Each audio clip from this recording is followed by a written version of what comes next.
By the way, are we gonna lure them in here and then blow it up? Uh, That was my plan.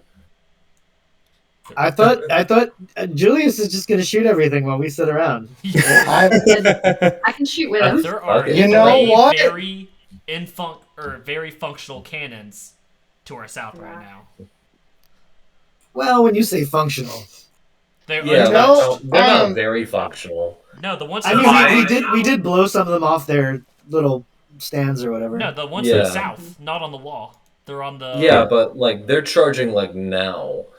Yeah, there are indeed cannons that are untouched by the combat that were all lined up to fire down on the valley if necessary. That are sitting at their stations currently. The ones that are on the wall have been pretty blasted up. One of them knocked off of its carriage entirely. The other two simply exploded by fireballs and detonating gunpowder. So. Yeah, no, I'm just gonna fire at these fuckers. I want to try and whittle their numbers down. Well, let's hold on now, because you can't shoot all of them. Safine's gonna end up doing grasping once they're in range to hold some of them there, so some of you have more time to get the fucking cannons shooting off and turn around right where they need to be. Well, I will say this: it does seem as if the warforged. You definitely saw them amassing. You may remember. Maybe I'll just pull you over to this other map for a second, just as a reminder of how it looks on their end. I think it's about a total of 100 feet away from the walls here. There is that long passage that's kind of narrow, and as you guys pointed out last time, it is very much a shooting gallery for anyone on the castle walls. What is it? Windhold approach. There it is. A happier time when we all had more health. Yeah. There is a wooden palisade that's there, which is at the very edge of this map. But that is essentially what the Warforged are amassing behind, taking as much cover as they can there, which is kind of hiding their numbers. You've only caught glimpses of them, and obviously there are some that are at greater range that are visible beyond the wall. But they've got a little bit of light fortification that's at least providing them cover until they decide to pop out and shoot. And that is currently what they seem to be amassing behind and relying on. And you said last time that I was looking out and see if they were bringing any heavy equipment up. Can we tell what kind of heavy equipment? You can see much further off down the road that there is a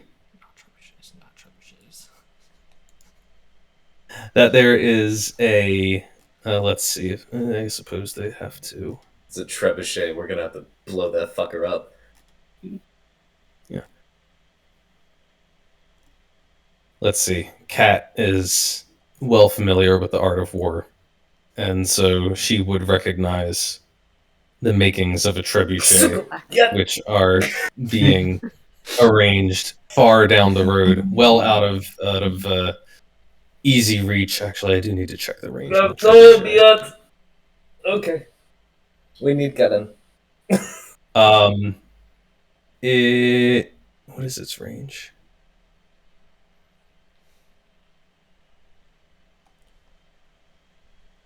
Does anyone think there might be a passage out the keep through the mountain? There it is.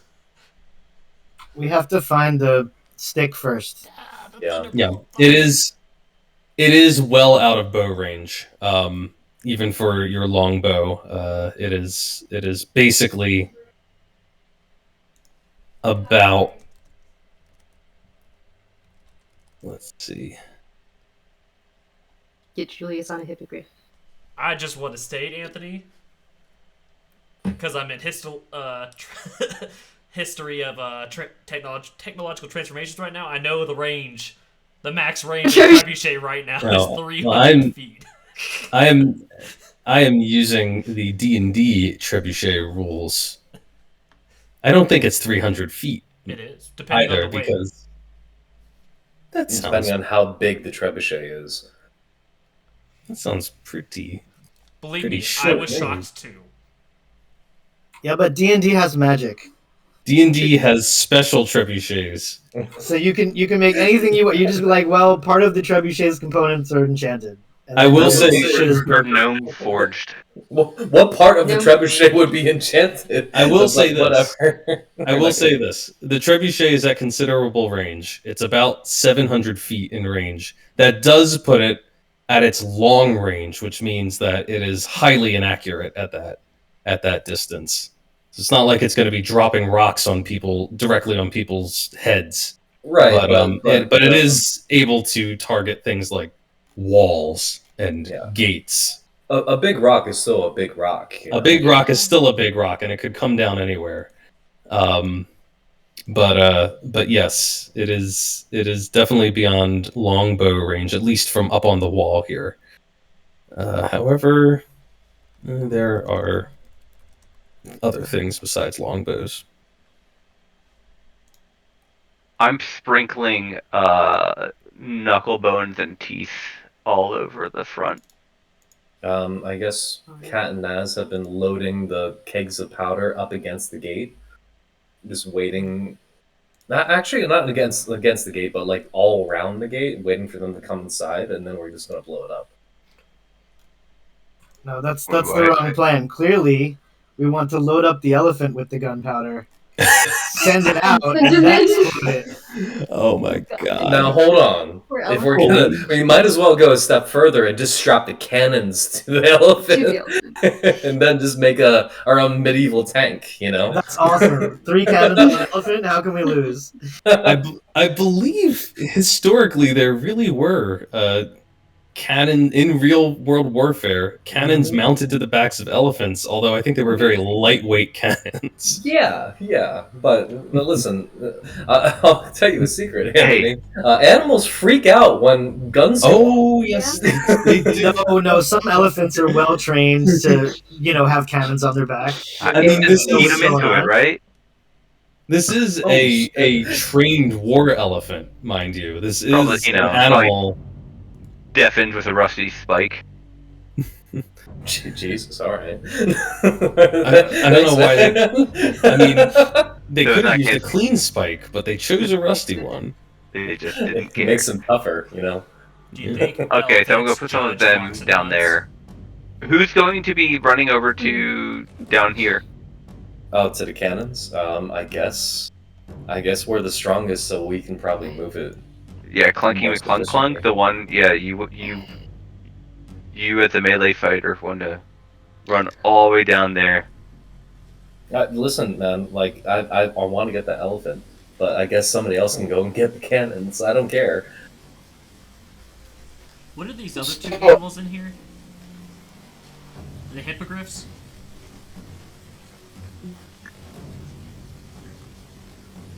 So, are all the warforged like 700 feet away? No, the palisade, the wooden palisade, is about 100 feet from the walls of the fortress here, and that includes like the distance that you actually see on the map, the 20 feet or so that are on the edge of this map. The trebuchet that is currently under construction, still being unpacked and assembled, is 700 feet back. Okay. And there's quite a bit of like open terrain between the palisade and the trebuchet. You do occasionally see warforged moving back and forth between what they seem to be establishing as a forward encampment and a sort of secondary one that is safer at range. So I'm immediately if I'm able to shoot any of them that are going back and forth between the two, I'm just while everyone else is planning on getting the cannons and everything, I'm just going to start firing and unloading on them. Okay. Let me see a couple of bow shots then. Because I don't want them, because I want to try and slow them down from building that trebuchet as much as possible. All right, give me 4 shots for now. Okay. So 1, 2, 3, 4. I think. Yikes! All right. Oh man. I got one. Oh man. I'm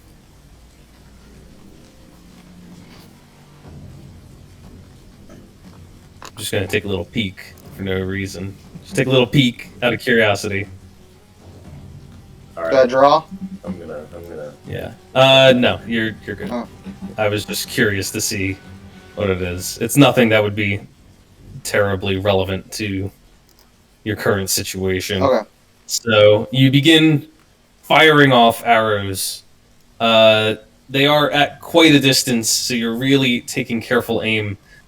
Even so, these guys are heavily armored, and you're able to squeeze off several shots. I don't know if squeeze off. You're able to loose several shots. That's more appropriate for a bow.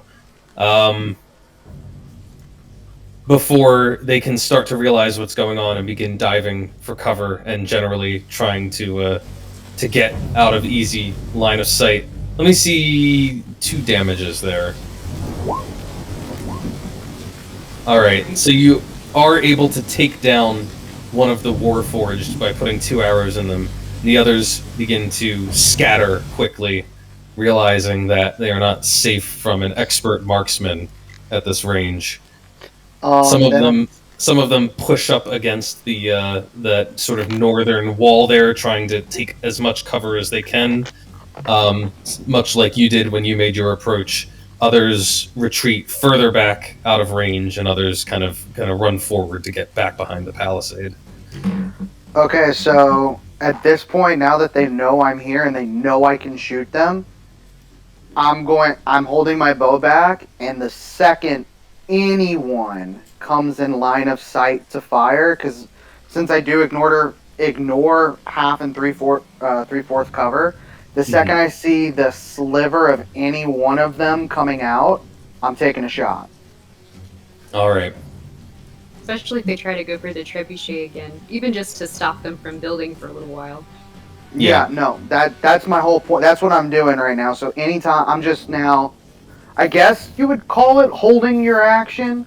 Right. I guess I'd be holding my action until I saw one that I could shoot, and then I'm just going to start unloading. Got it. All right. The warforged are pretty cautious going forward now, but that doesn't mean you don't have opportunities. So, after about a couple of minutes of this, you notice that there's a warforged that seems to be attempting to creep from where it dove for cover behind the craggy rock wall, and is trying to retreat. You can take 2 more shots at it as it is rushing to get out of range again.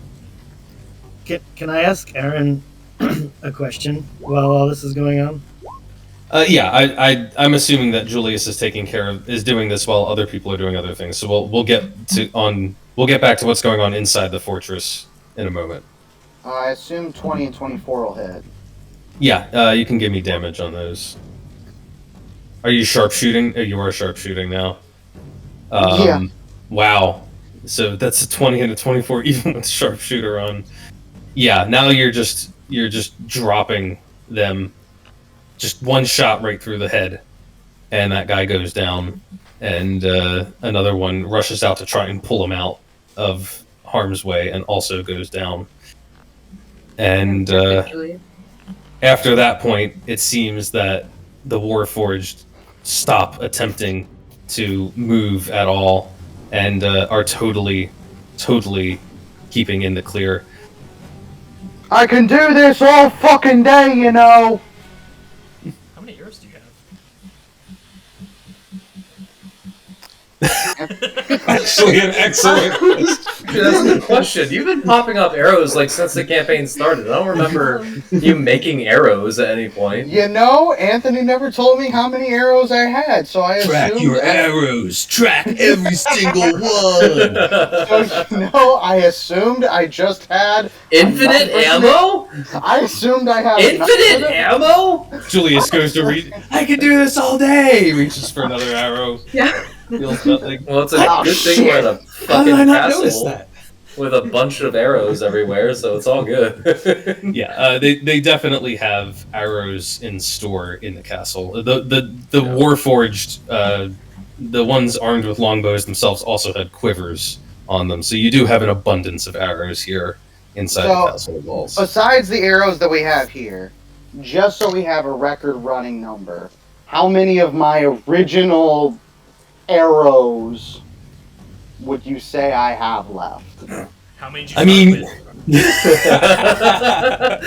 You came in as a seasoned adventurer. How many arrows did you carry with you when you got tasked to go to the monastery? I mean, I would have gathered as much as my quiver could hold. Let me that's tell up you, to Anthony at this point. Like, how many? yeah. So Technically, I would need to arrows know the usually- poundage of a quiver because I know a Typical- quiver can hold. typical 20 D&D arrows? quivers. Typical D&D quivers hold 20 arrows. Yeah, and yeah. that's real world You arrows can make too. bundles though, and carry them in rolls like a rolled backpack. Yeah, you can. You Yeah. can stock additional arrows that aren't sitting in your quiver on your back. But let's assume. I think it's safe to assume that you've probably run through a lot of arrows since you came here. So your initial supply of arrows is probably depleted. But let's say that with all of the additional the dead warforged here, many of them equipped with quivers themselves, you currently have maybe 3. 60 60 arrows on hand. Okay, so I've got 60 more shots. Yeah, easily scavenged from the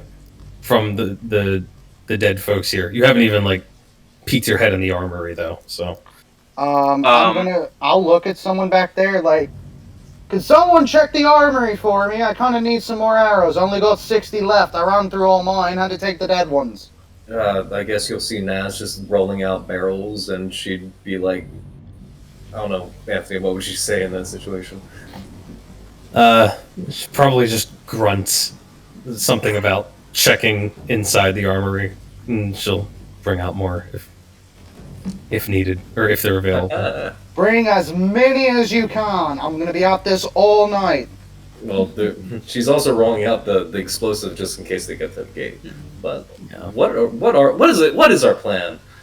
How many Yeah, so- rounds do we got? Well, Seven had a question for Aaron. This isn't. right. I'm not measuring this in rounds. I'm measuring this. This is happening a little more abstractly. It's not as if they immediately attempted a full frontal assault. The Warforged are clearly making preparations of their own. So, so let me ask. While Julius is on Overwatch duty, what are the rest of you doing? Naz is piling up explosives behind the gate. I guess grabbing arrows. But 7? Fetching arrows. 7 wanted to ask Aaron if the I'll try to do 7 voice.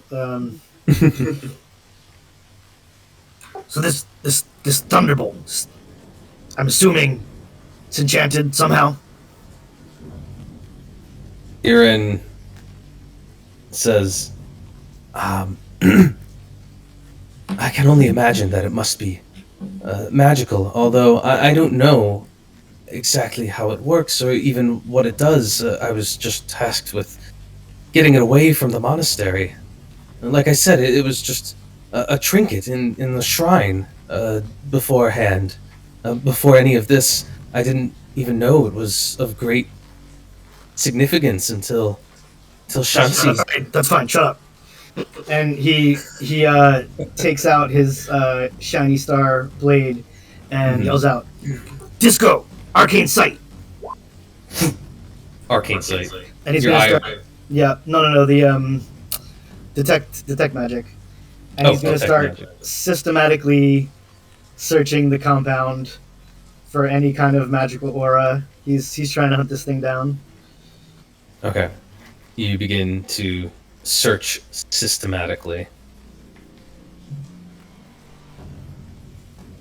I guess he'll try anywhere that looks like what would be a secure hiding spot, I guess is what he called it. Mm-hmm. So I don't know. Maybe I'll be going clockwise around the compound here, so you can just tell me if I find anything eventually. Yeah, that's fine. You can begin your search as you start scanning the compound room by room, looking for any auras. In the meantime, what about Nimue? Ryland? What are you guys So up I'm to? going to the barn, Mm-hmm. the stable, whatever you want to call it. And this giant elephant's outside, right? Yeah, it has come trampling out into the yard. You can tell that it's a little bit agitated from not only all of the noise of the battle, but also the confined space it was being crammed into. And as you approach, it kind of turns to face you and lowers its head. I don't. Oh, I'll pet Okay. it. I don't think that's what lowering its head means. No, I'm gonna reach out and try and pet it. Okay.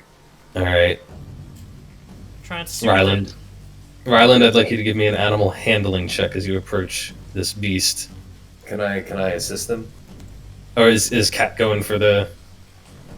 I guess if I see Ryland doing that, I'm gonna do the same. Be like, try to soothe it. I guess. Okay. Try. You try to help. I mean, you know horses well. You know beasts of war.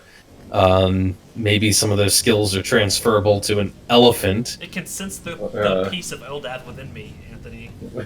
Soothe souls make for soothe animals. Let's see here. 15 Plus 3. plus 3, 18. Okay. The elephant sees you coming slowly, calmly towards it, and you see that the ears, which had previously been kind of pinned down on either side of its head, come forward a little bit, and its head raises a little as it looks like it's calming down, at least a touch. Ryland's just sitting there, stroking like the trunk, being like, "Oh, it's okay, buddy. We're not here to hurt you. We don't. You shouldn't have been in there. That's too small of a space for you. You can stay out here." I don't believe the elephant speaks common, Ryland, but it's good. He could You're understand doing a my good job. intentions. And then I'm gonna make my way inside of the barn if it's not doing anything, like keep me from it. And there's the 2 hippogriffs in here, right? Yeah. Are there saddles? Yes, there is indeed tack and livery even for the. Is it livery? Yeah. No, what's Yeah. it? What is it? It is livery. Yeah, it's livery. Tack and livery for the 2 hippogriffs, saddles, And bridle and bit, what- stirrups. would I be able to make a judgment if these things can hold 2 people on them, or just 1? You. Let's see. You can give me a nature check. Let's see how much you know about hippogriffs. Not a tremendous amount. I mean, they are about the same size as horses, but you imagine just from their general look and the way that they move around, they look much lighter weight than horses. So they could probably manage 2 riders, but you think it would maybe be a bit of a struggle for them. You know that you would know that the military of Lunapore and throughout the River Kingdoms utilizes them, carrying soldiers in full gear. So maybe it can do 2 people if they're both lightly equipped. I was curious to come look. You think we can use them? What are you thinking, Rylan? What are you thinking? Our major disposition at this moment is that the warforged are gathering strength because we cannot reach them. And Okay. it may be to our benefit to be able to, as they say, get the drop on them. I saw Naz was unloading all those powder kegs. I think I see where you're going with this. Strike from If above? we can drop them and light them, we could at least disperse the crowd a little bit per se. That is absurdly risky. I'm okay with Like this. it though. We're in a let's risky do it. situation. Do we have enough gunpowder for both the cannons and this surprise attack? It doesn't matter. We'll figure it out. I'm sure it's fine. This is the peace cleric's idea. Just We could bomb them from the sky. From above. I'm trying to create Oh, peace. Naz! Naz, bring the barrels! So I'm gonna. Are they already saddled, or are they like the saddles and all the? Is everything like stowed right now? Yeah. Okay, I'm gonna grab one of like the gear setups for one of them, and try to saddle one of them. Take this nice. Actually, no. Go with this white one. He seems very peaceful. Could I try and do the same to the Mr. Blue Man over here? You sure can. The hippogryphs are well trained and not quite. They're not exactly highly intelligent beasts, but they're at least as well. This is much more dramatic music than I meant to have. No, this is the perfect amount of dramatic. I think this is pretty good. All I've gotta say, I'm just gonna spell it out for you a little bit. But your one teammate is looking at that courtyard and goes, "That's a playground." And you need things that you don't care about to carry explosive barrels places. You would know that. Just Oh shit, that's a good idea. Yeah, but they'd have to actually make it to the destination. And then Yeah, maybe but if they're just. Oh man. Wait a second. Literally suicide bombers. Yeah. I'll just say this, as you guys can make whatever plans you want, but as you're getting the hippogriffs ready to go,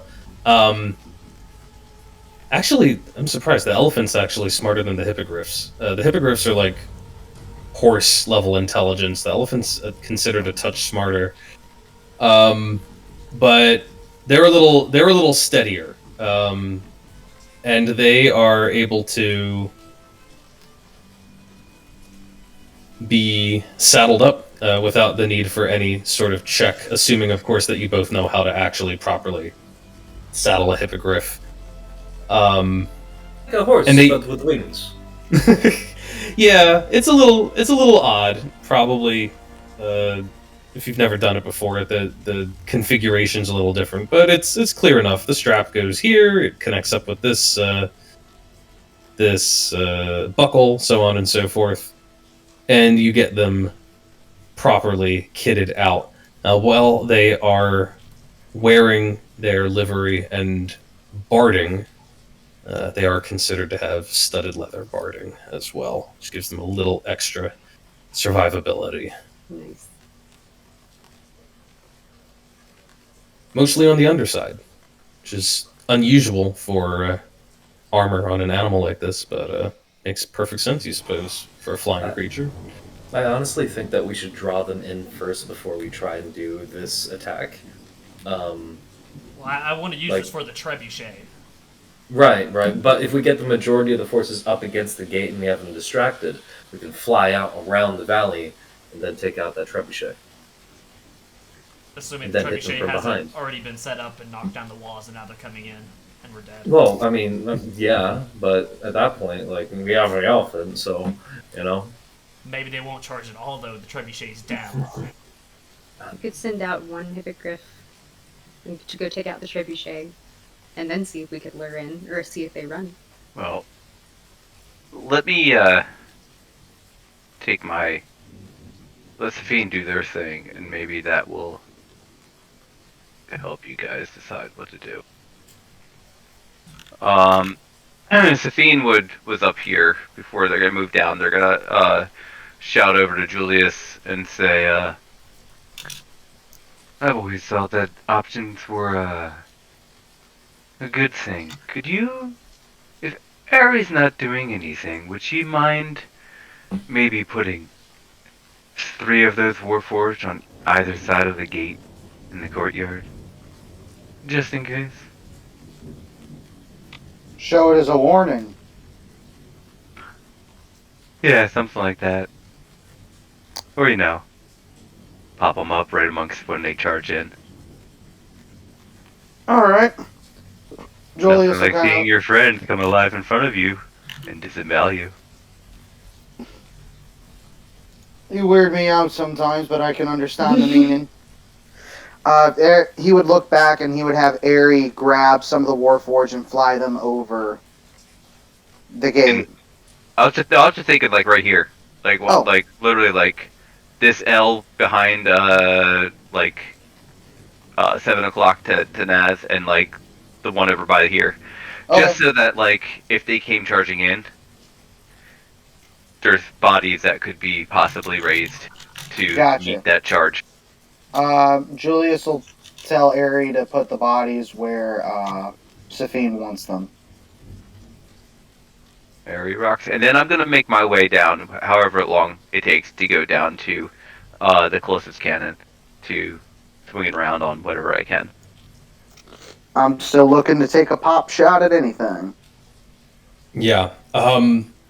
If anything, the entire range out there, Julius, has gotten very, very quiet. You can still see the ones back by the trebuchet kind of working, and assembly is progressing there, but it still looks like it's going to take some time. You can also see more forces amassing down at the far end, but they're not advancing towards the nearer palisade at all. They're staying well out of range. Give me a perception check. Do I have enough time to get out my telescope? Yeah, sure. Yeah. Telescope, advantage up. That expensive ass Yep. 600 gold What he meant telescope. was our telescope. Our Maybe the glasses, telescope. maybe the glasses expensive enough to counteract a diamond. They need to resurrect your ass. There you go. It's actually worth more. Yeah, Julius, you pull that out. You take a good, keen look. What does that grant you? Advantage? I forgot. Yeah, telescope would grant me advantage on a perception check, but I also get a D4 because it's a perception check. Oh, very nice. Because of my dragon mark. So, 28. 28. Very keen-eyed indeed. You pull out the telescope and you peer down range. You can see that there are dozens of warforged moving around down there, but staying well out of reach. You spot a couple of the recon units armed with bows. You spot many of the kind of more standard soldier units, and you can also see another one of those very large, oversized, heavy assault class warforged milling about among them, currently assisting in the construction. You can also see that they're beginning to kind of unpack and set up something else. Oh, if you say ballista, I'm gonna lose my mind. Not a ballista. Actually, much Big crossbow. much smaller. and I, for the life of me, actually can't. I've been sitting here trying to look up the word because I know what this is. I just can't remember what it's called. Hive of bees. What? That was a ballistic weapon. Sorry. Guess that's not. Are you talking about just like the smaller one with the arm and the little cup? No, it's they're actually very simple. They're just wooden walls, but they're small and portable. Yeah. I knew you talked about. Because I looked at making them as a creation board one time. Yeah. Portable walls. Essentially, yeah. There's a specific term for them, but they're used exactly really during. Weird word. Yeah, they're used during castle sieges for the explicit purpose of providing cover from things like bowmen, and they're beginning to unpack these and set them up. It looks like they're planning to arrange them to provide cover from you specifically, Julius, as they go. They do look a little. They do look a little rough and ready, as if they've kind of quickly assembled these out of other things. They didn't just have these sitting around. It looks like they've been constructing them back there. But they're starting to set up proper defenses, and looks like they're preparing themselves for a real, honest-to-goodness siege. So Julius will keep his telescope eyed on them, looking, and he'll shout back, "They're preparing for siege warfare out there. They're building up walls to stop me from shooting at them, the little fuckers. Shoot the walls! Arrows won't penetrate the walls. Maybe we Is should that bomb the true? walls. Walls take damage just like anything else, right? I don't think an arrow's gonna do anything." It depends on the arrow. No, but If you- 59 arrows will, and then you can take one last shot at them. We're not shot. Hold up. Is there a fucking back door to this place? It's actually an excellent question. Nobody's asked about what's Well, that's- behind. Yeah, That was the second part of my plan.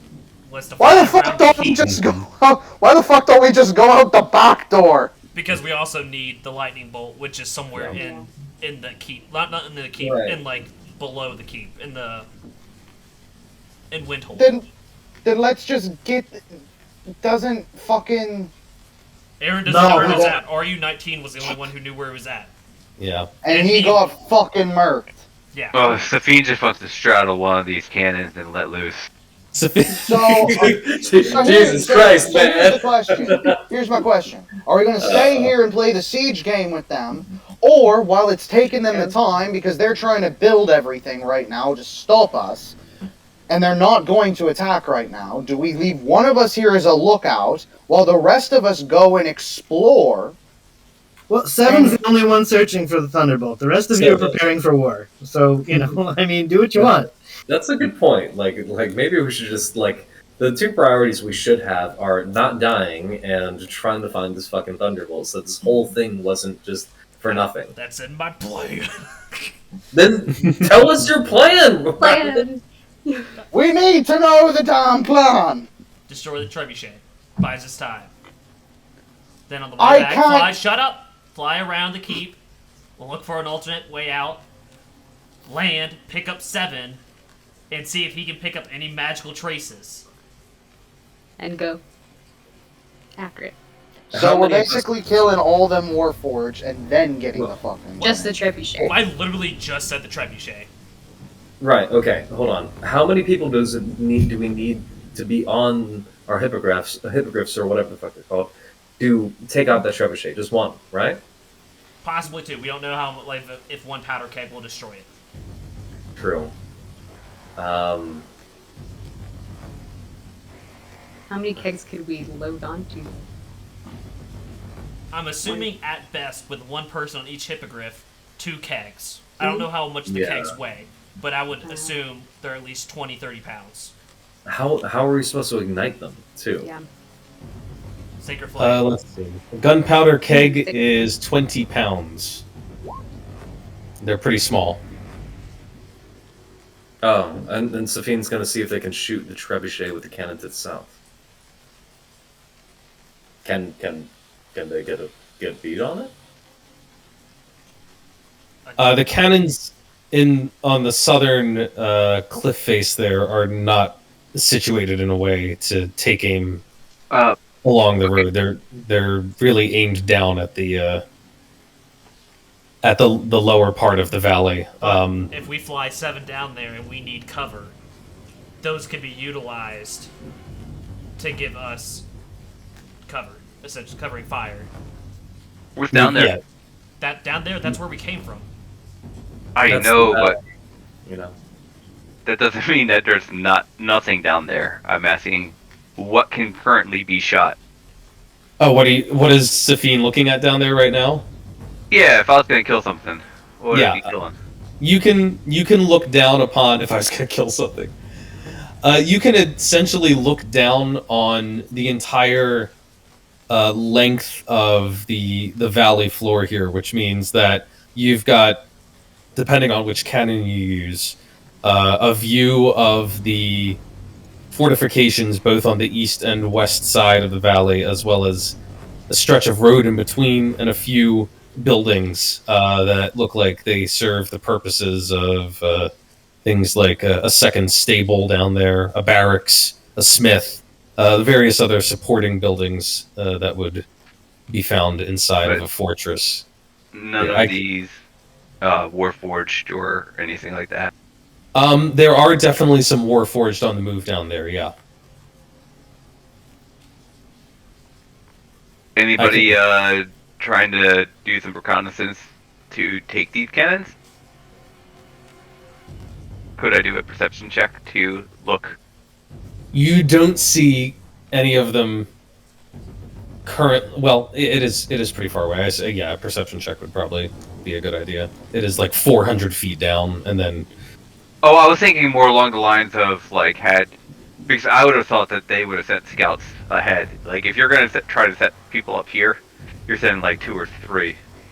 So I was thinking like down this way, but I'm still gonna do a. oh, you mean along your cliff edge here, like up on your level? Yeah.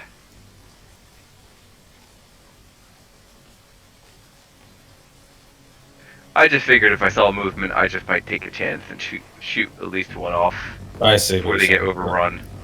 Yeah, you look around. You don't see anybody else on your on the top of the cliff here, and Okay. not anyone down the slopes, but down at the very bottom, there are warforged moving around hundreds of feet away. Okay. I'm going to and it's like what 20-foot drop down. From the wall to the Yeah. Okay. I'm gonna kneel down and just keep an eye out around this area. I think I'm gonna stay there for let's say 3 minutes, and if nobody comes, we'll see what I do. Okay. Give everybody a few times to do something. All right. Or 5 minutes or whatever, like a plausible amount of time to come back to Sabine. All right. Well, let me ask this. Safine's keeping eyes to the south and on the valley below. Julius is keeping eyes on the approach to the fortress. 7 is keeping eyes on everything inside the fortress. Still looking, going room by room. Still, so far, coming up empty. We got Ryland and Kat on hippogryph duty. What is Nimue up to? What? How could I best use Nimue right now? What else do we need? Do we need somebody else on cannons with Sippy? Or...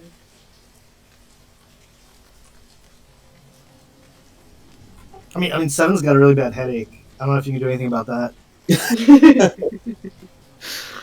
I mean, I punch you. will not.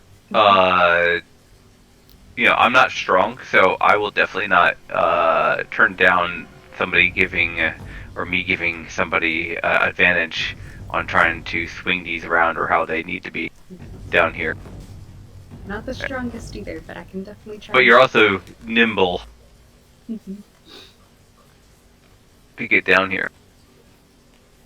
And I have some sort of ability where I don't take fall damage, or not as much fall damage. Right. I'd slow Slow fall like level 6 or something like that. so I could just hop down. All right. Which I might go ahead and do. So slow fall. Yeah. Mm. 5 times your monk level. That's That were too hard. so you can negate at least 20 points of damage right off the bat. Wow, that's pretty good. Okay, yeah, you can almost certainly hop down there at your level then without any concern of hurting yourself. All right, so Nimue is heading over to get herself situated on the cannons. 7, to be clear, so far you've cleared this room here, as well as the barracks, as well as the sort of mess hall here. And you're starting to run out of places to look as you're going around the keep. Julia, so, go ahead. Okay. I don't know if there's anything else out in that courtyard, but there's like a well there, and there's some room behind the shed. So, I mean, I'm just gonna keep searching. Like, Yeah, just and I get 10 minutes on my detect magic. So, let me know how many spell slots I have to use up. Just tell me if I need more. Yes. We'll say during this time, all of this preparation is occurring over probably about 20 minutes or so. So it gives you time. By the time you're done, you feel like you've done a fairly thorough sweep. It's not as if the keep itself is gigantic, so you can cover all of the most easily accessible places quickly. And so far, nothing. However, Julius, as you are up on the wall, still observing the warforged making quick work out there, with that very high perception you rolled earlier, you also notice something else happening much nearer to the walls. RU-19 is moving. The fuck? The Warforged had been hacked down by the others right around where the palisade is, about 100 feet from you. And you realize now that it is not dead. It is slowly crawling its way back towards the keep. Shit. Julius is gonna be like, hey, I need someone to get outside the damn wall now. R19's alive, we gotta get him before they fucking kill him. Hippogryph time? Hippogriff? Yeah. Yeah, hippogriff time. I guess we're gonna mount up. Alright there, blue boy. Let's go. If this elephant's still directly in front of the door, I'm gonna shush him away. You lead the elephant out of the way. Make my way onto the hippogriff. This is gonna be awesome.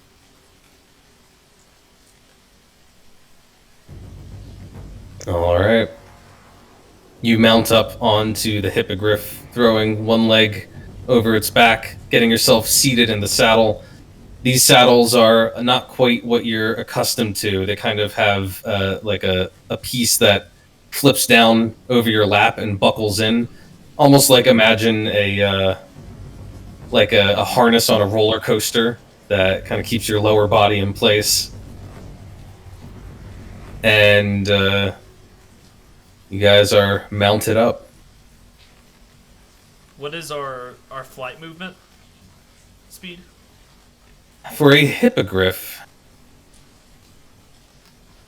Hang on, let me pull up the River Kingdom's Armored Hippogriff stat block. Fly speed of 60 feet.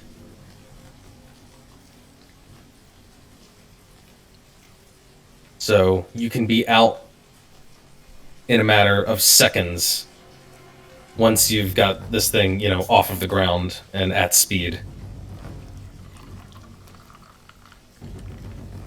Now the real question is, how the fuck do we get this hippogriff to go off the ground? How do we know where to lead it? Whatever, we'll figure it out in flight. This is a rescue operation. We gotta do this quick. All right. You want me to pick him up?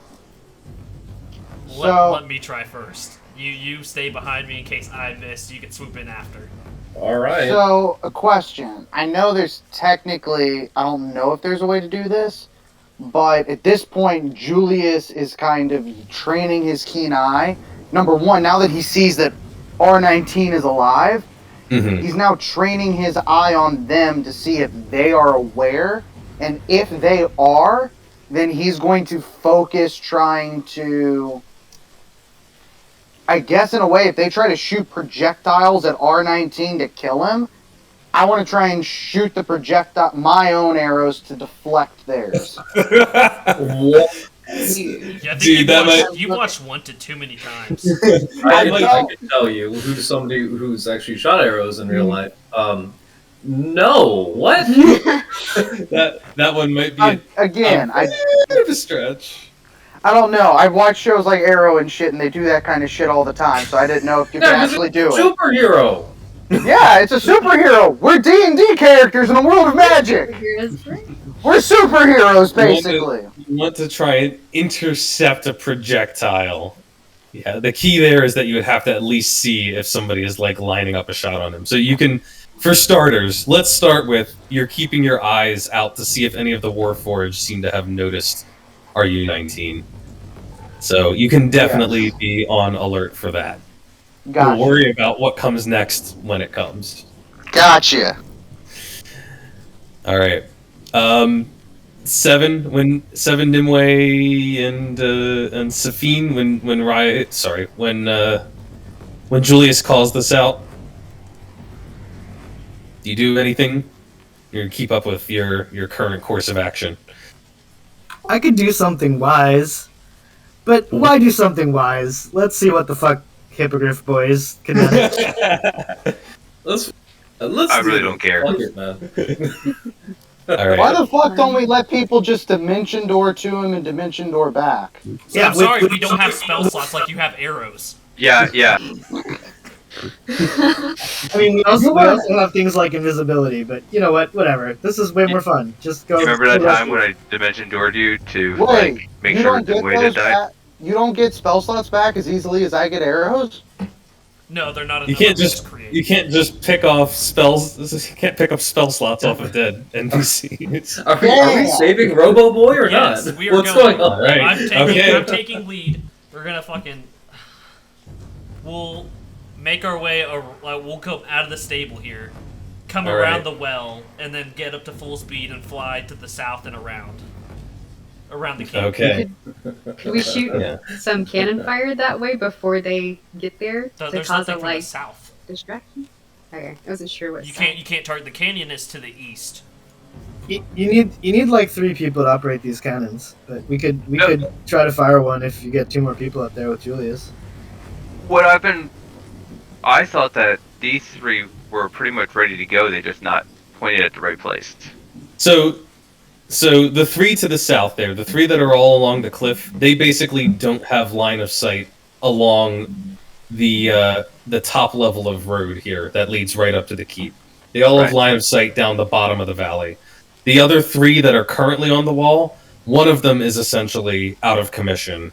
The other 2 are not destroyed, they're just not loaded or prepared or anything. They did get hit by a couple of fireballs, but it wasn't enough to actually destroy the cannons. So Maybe we should have loaded the. Nimue and I should just fucking unload the 3 at their back line defenses and just hitting what we can to sow chaos, and then get inside and do whatever we can in there. There's no back line down there.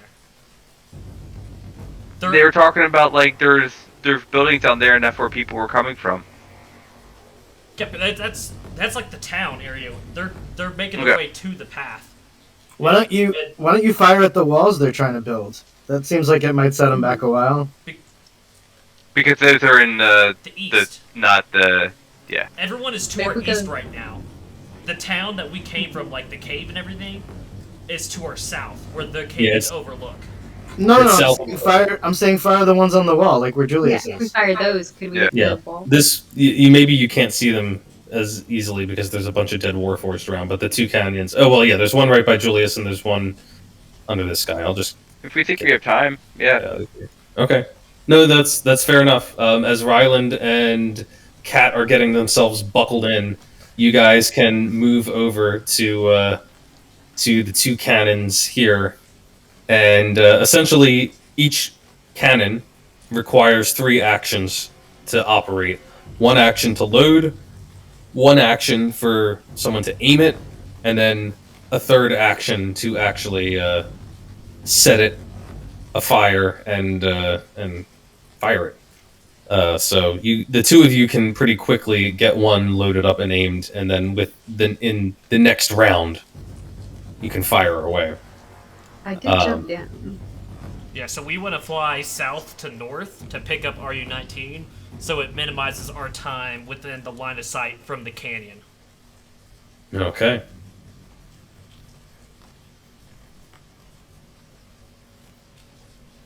So, Safine, Nimue, who is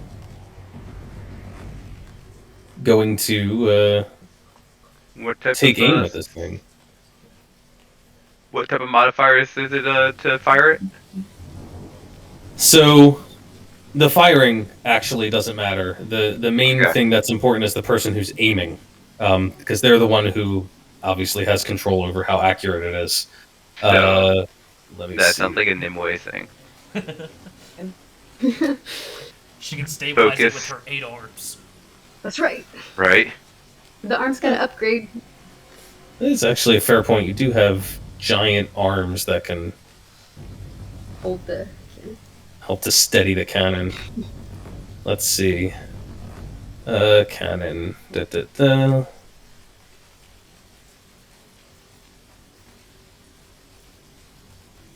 So, just so you know, in case anybody has actually looked up the rules for the cannon, you'll realize that I'm not doing that. I'm doing something kind of custom and a little bit weird by D&D standards. So, Nimue, when you line up the cannon to take a shot,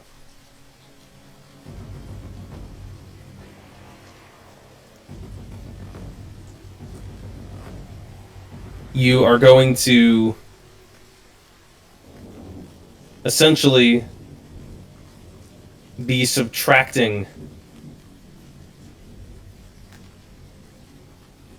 well, you can apply one of Go. several yeah, Thaco.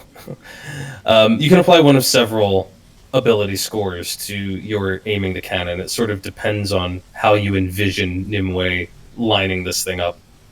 So if you are, a big burly kind of character, you might just be using raw strength and getting this thing shoved into place.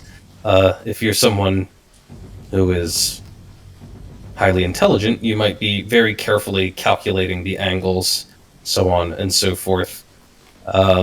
So, I'm curious how Nimue would go about aiming the cannon. You said something about giant arms? I think giant arms would help, and maybe. I did have a thought that maybe she would say, like,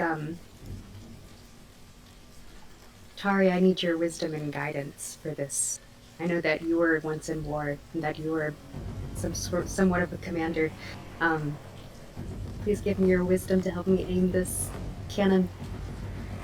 Your wisdom, okay.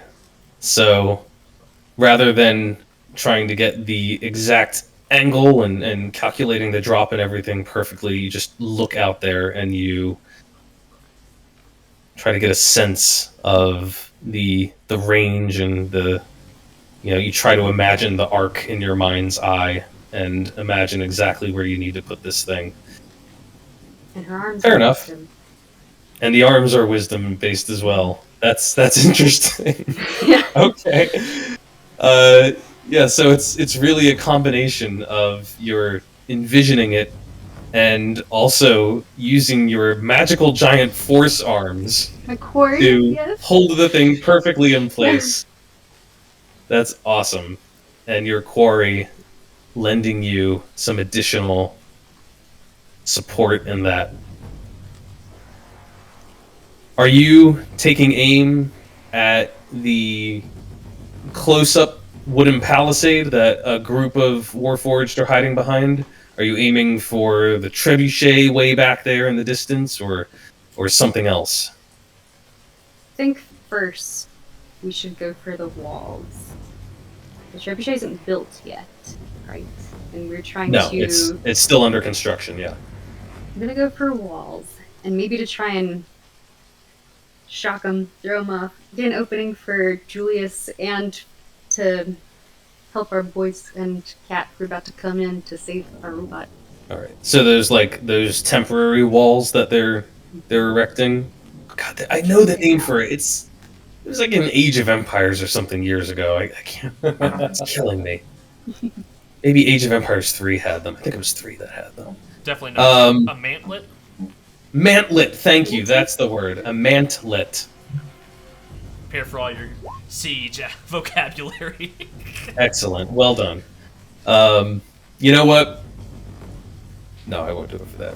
Inspiration, yes. You should. You totally should. though. Sure. You get one for. You also came up with the other word for the thing that shoots the cannon. So consider me impressed. All right. So Nimue lines up a shot, trying to hit one of those mantlets that they are preparing to start rolling forward so that they can start advancing without fear of Julius. And now, let me double check the cannon's ranges, because it has 2 different ranges as well. Oh, look at that. It is going to be at the cannon's long range, which means it's pretty inaccurate that far. I'm going to ask you to roll 3d10, and then you are going to subtract your wisdom modifier from that roll. This is going to give us how far away the cannonball lands from the intended point for long range. So 16 minus 4. minus 4. All right, 12 feet. It is going to be missing the mantlet, but it does still throw up quite a bit of debris as it impacts the ground and causes an explosion of dirt and rubble to go flying in every direction. Cannonball also doesn't stop there. It bounds off of the ground and bounces again and rolls, and you can see that the Warforged are not very happy about this. There is suddenly many of them scattering away from the shot, and it seems that you have drawn a lot of attention to yourselves. Fiend, let's give him hell.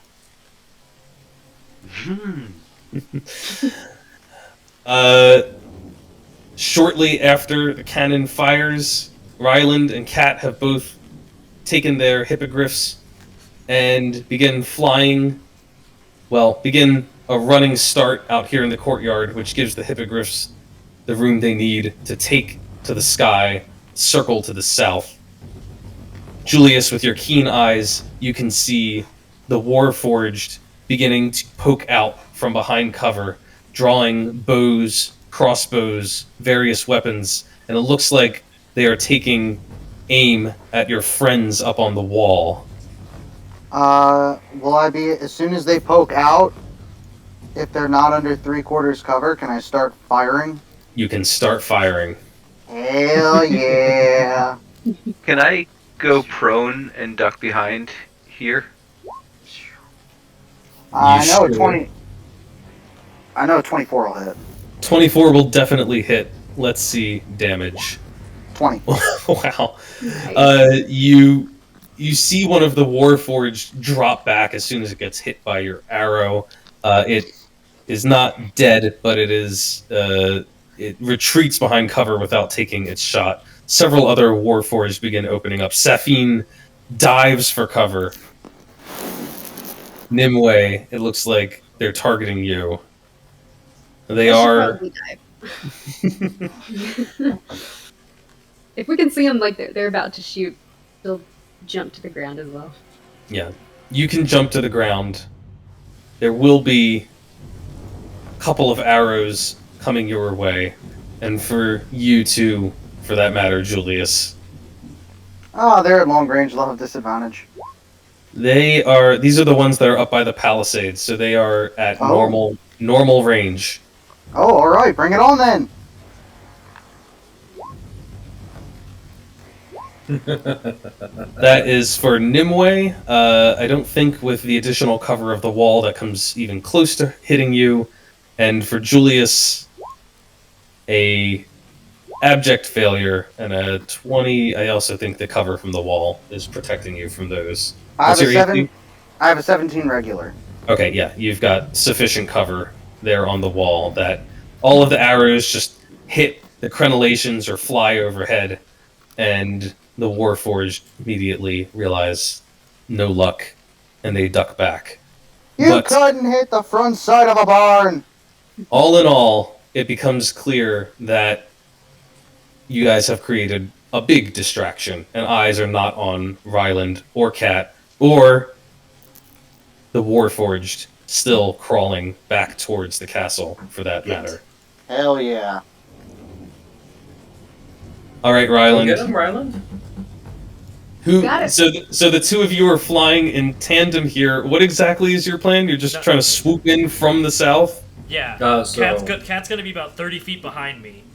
In Okay. the instance that Yeah. I swoop down, try and pluck him up out of the ground, does not work, she can then dive and make the same maneuver. All right. Or I'll Flying just like from south to north, we got that 30 feet in between us. we could Alright. just land because they're distracted, and then you grab them, and I'll just give you cover. I'm gonna put you guys out here. You're actually much further from the fortress, but it's hard to split two maps, so just for a relative positioning. I would say if I Is he don't, like falling apart?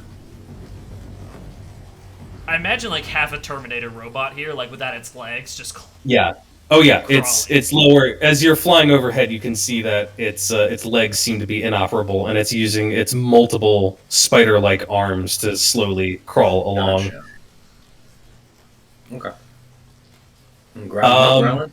All right, Ryland. So is your plan to just swoop in and grab him on the go, or are you actually like landing out there and grabbing him and I can loading give him you up? cover if you. my plan is to swoop down and just pluck him, like Uh-huh. Harry riding Buckbeak. All right, I'm going to ask you for an animal handling check then to bring your hippogryph in, skimming the ground, to be able to grab onto this thing on the go and then take off again. Remember, you've got a sheer cliff wall to the north of you, so you got to gain altitude quickly. That was Nice. a good one, though. And of course, you utter a quick prayer to Eldath as you go. 24 animal handling. Well, if there was a roll that deserved that, I think that's it. Ryland shoots down, skimming along the ground. The hippogriff tucks its legs in so as not to drag them. That's how low it is. You lean over the side. The hippogriff flares its wings at your command at just the right second, slowing your speed enough for you to reach out, grab onto the Warforged, Nice job. and then take off again. The hippogriff flaps and strains a little bit under the weight of the warforged, but that is quickly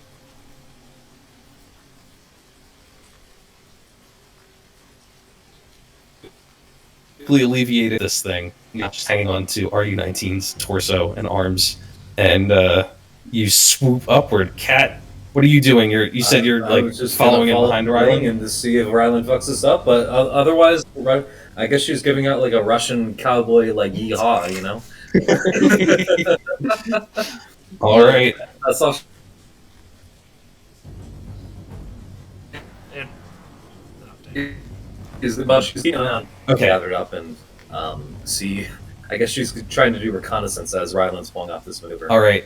That is fair. You can see Ryland has this all in the bag, so you can give me a perception check. From elevation, you have got a good view of what's going on down below. They don't fuck it up. Let's see. It's only 14, unless it's not at advantage. I think you're. I'm gonna use the 10. Within 30 feet. Do I still get the emboldening bomb? Yeah, if you're within 30 feet of me, and that's how we were Huh? flying in tandem. So 18 possibly. Okay. I'm gonna use the 10, but I am bearing in mind your position lets you see a lot of things easily. Oh, cool. So the obvious stuff will be obvious, but you can look down and you can see that there are about 24 warforged that are piled up behind the palisade, hunkered down. You can see some of them have already gone about the business of building trenches there to give themselves even further cover. Oh shit. They are clearly highly organized and moving very quickly. That's very smart. However, they don't seem to have a tremendous amount of additional tools or materials here, so they have to work with whatever they have on hand. They seem to be digging out with their own metal hands, and you can see that there are a few archers there. One of them just got dinged by Julius and looks pretty badly damaged, but most of them just seem like the typical general infantry unit, not well equipped for long-range combat. If you look downrange, you can't make out a tremendous amount of detail about the rest of the forces there, but it's clear that there's dozens, and they're setting up maybe 6 of those mantlets, and even looks like they're beginning to advance a few of them with groups of warforged behind them taking cover, and it looks like that trebuchet is still in the works. You know a little bit about warfare, so you know that these things are not like a matter of minutes to set up. It takes hours and skilled hands to properly arrange a trebuchet. Hours. Huh. Yeah, it's going to be a while before they're ready to assault you with that thing from range like that. You know, they could always charge headlong in, but they would not have the support of the trebuchet. Right. Okay. Then I guess with Ryland getting Mr. R2D2, we are gonna fly back in and see if we can figure out.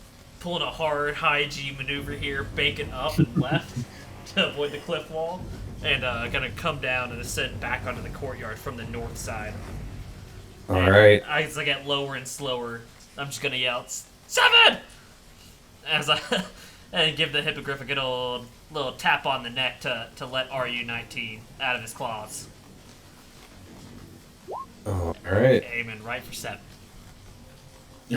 Oh no! And we didn't strap the kegs to our hippogriffs before we took off, did we? No. All right. So you guys make your circle out and around and back. The hippogriffs are incredibly agile and quick on the wing, and you're able to touch down again before they have a chance to recover from the distraction that was provided via your friends on the wall. Right. Guess it was RU-19 with us or with 7? Did you drop him down to So 7? I'm Is that just what flying around and down like that, and dropping him off, on Oh, okay. 7, and then flying into the courtyard. dropping him on 7? I think I'm seven's not, on I'm not catching him. He fucking lands on the ground. I'm not, 7's like, what's going on? Just gets out of the way as this warforged smacks into the hard packed earth of the I courtyard. need to speak Ryland! I need to speak to be able to land. Right, he doesn't. He can't use his legs. What? I mean, he wasn't supposed to land. There you go, and Cass is gonna jump off the hippogryph, and you're like, you better not just fucking killed him. I'm gonna hop off, take the reins, and lead the hippogriff back to, towards the door so I can talk. To He everyone. had 1 hit point. It's gone now.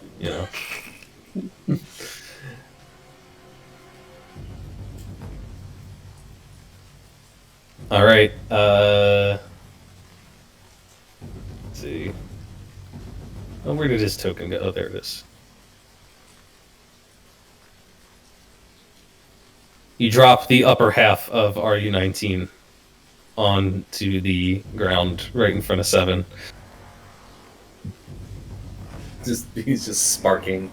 Yeah, Having his a robot seizure. his lower half is leaking. Oh no. Almost looks like a dark greenish sort of oil.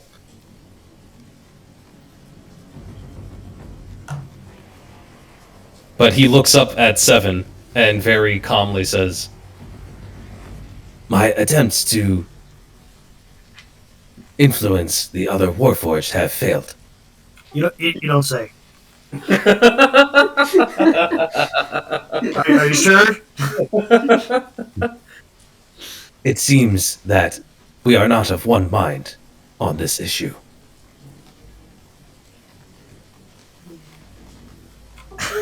it's unfortunate. 7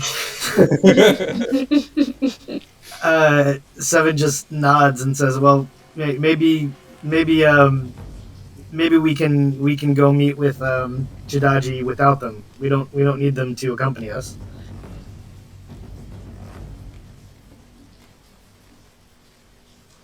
That is a possibility.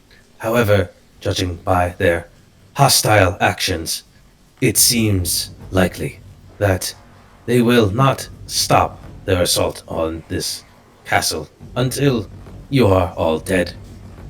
I advise retreat or alternative means of engagement. Okay, well, how about we choose retreat, and since you have no legs, I'll carry you. So let's get the thunderbolt, and let's get out of here the back way, before you sustain terminal damage.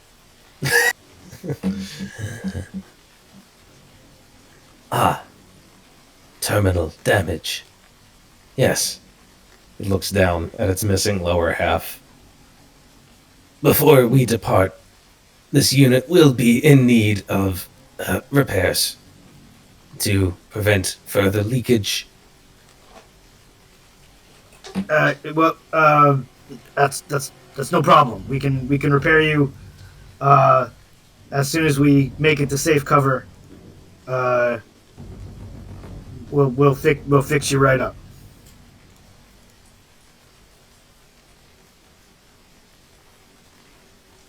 And you're just gonna hear from the back saying, "Can't he fix himself? He's got like 8 arms." You're the one who fucking dropped him from fucking the 30 feet up, idiot. I dropped down and let him go. I didn't just airmail him. You may Yes, you clearly airmailed him. Yes. You may recall that this unit was required to... What was the word? Disarm. What did Safine demand it to do? Oh, hemorrhage. Hemorrhage? Oh, yeah. This unit was required to hemorrhage, and therefore... Oh, gotta get the tone right. And therefore is missing many of its tool attachments. Wasn't that We'll gather them up. Okay, just let's get the thunderbolt and your parts, and let's get out of here before it's too late. That's There is no need. The thunderbolt is secure. But if we leave, we won't be able to get it.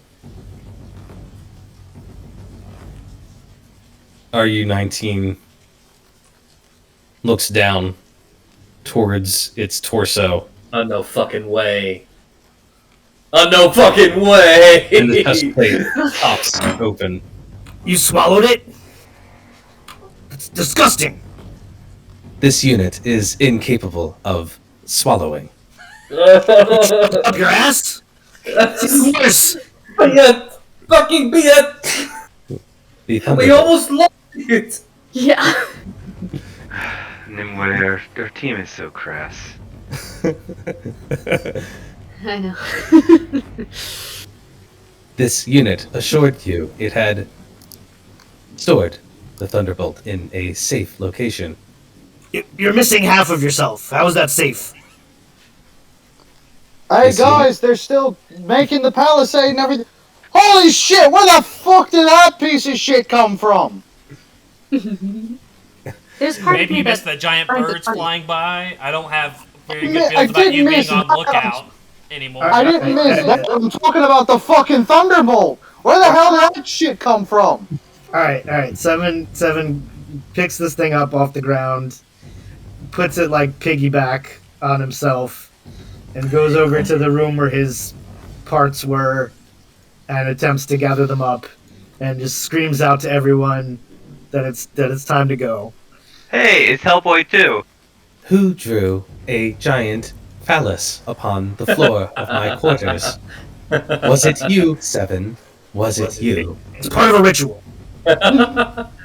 It's quite a nice one. It's magic. Yes, Don't ask. the ritual of boredom. This unit That does look quite similar to what I cast for my pillow party. Mine's just a little bit more ornate.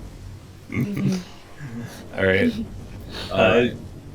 You can bring it into the what was once served as officers' quarters here, and yeah, many of RU-19's parts are still lying on the ground where it was forced to eject them, and it also directs you. The trunk there, it contains additional replacement parts. This unit should be able to acquire secondary ambulatory devices. Fantastic. I will throw all of that stuff in my bag, and then come back out to the courtyard. You've got like one warforged leg sticking out of your backpack, and this thing is like clinging onto you with its 6 arms. Sounds great. I'm ready to rock. Alright, right. So Zajic said we are vacating this fortress. Naz, let's start making a fuse, da? And we're gonna start, like, winding, like, a path of, like, gunpowder to this other, like, gate over here. Nice. And we're gonna light it as we're gonna leave. Oh Jesus! You fucking pyro! Adler, get out of here! The gate's open. No. See, the difference between Cat and Adler is I like to blow things up. He liked to burn things. Ah. Very Well, good. So here's the thing. We're leaving behind an international incident Yeah. once we leave. They don't know who we are, right? We're good. We're good. Well, what if they? How's this gonna be reported? We're gonna get to Jidaji. We're gonna come up with a truce. All of this is gonna be written off as a minor scuffle. Guys, what the hell? Peaceful negotiations, right? That's what What it's the gonna hell are we come out. talking about? The Warforged blew it up. But Can we have this the Warforged discussion? should blow it up. Yeah. Can we have this we can discussion do later? that. Like we can come up with the political ramifications after we save ourselves. Certainly. I agree. We Ryland's can gonna come up go to forward. this elephant, kind of like he's gonna do like a little circle around it, like look it up and down, you know, then like give it a little pet. And he's like, "Say, buddy, you're not happen to have like hiding a pair of wings in there, are you? Anywhere? Cause like we saw an elephant before from the River Kingdoms and it could fly.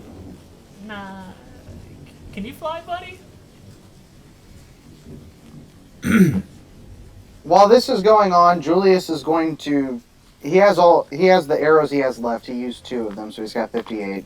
But he's going to go to the armory and he's going to gather as many arrows as he can. Okay. I will trust you to track your arrow quantities from here on out.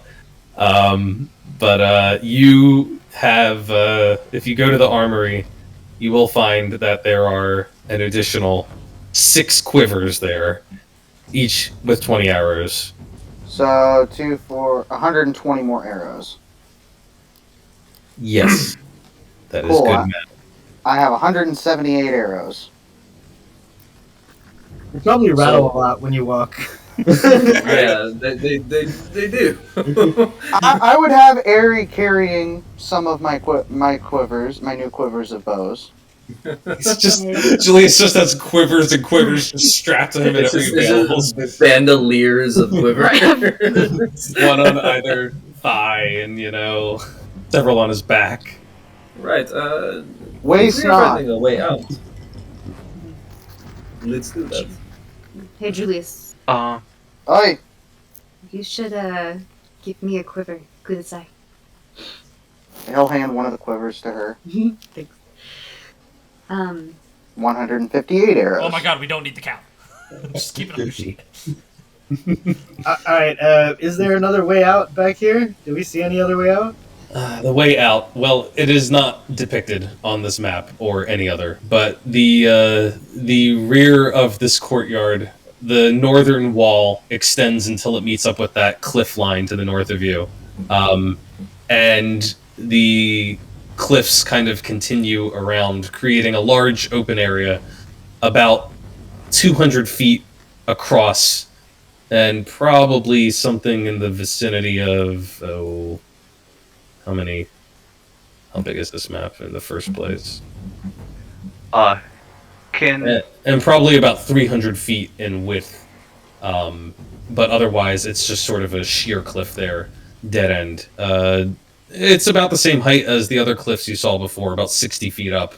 And then, of course, the mountain ranges continue on even higher above that to the north of you. Can y'all indulge me in want to do a little role play as we move on out, and what I would like to do is turn to Julius as we all leave, and once we get to this door, look at Julius and say, if you wouldn't mind, I would like to talk to you privately. What exactly is going on here, Safine? I think that our next step might align, and I'd like to talk privately. And I would just like for Ryan and I to jump out down to the other room while you guys are walking out, and then we'll just catch up. Okay. Is that cool? Sure. You guys can take a moment here amongst the chaos as Ryland and Kat are getting the hippogriffs ready, or whatever it is that they're doing. Seven is helping RU-19. How many barrels of gunpowder do I have? Out of curiosity. You have to leave something intact for the River Kingdom soldiers to take back. They can take it easier with this. So you're asking how many kegs of gunpowder you have. Mm-hmm. Let's see here. Well, basically, the I want ones to cause as much chaos as I can as we're leaving. Yeah. The ones that were on the walls were already destroyed. I did consider firing one more time. But it'd just be for funsies. Just take a pot shot, and then ways up on the wall, Anyway, like murder isn't crawling fun. around. Their murder isn't funsy. Let me see. That is a.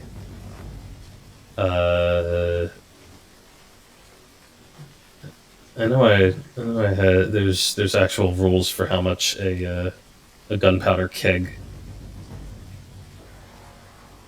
uses. Let me double check that.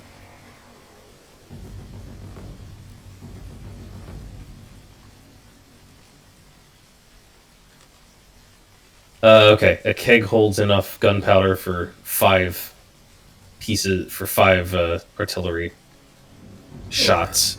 So Awesome. let's see.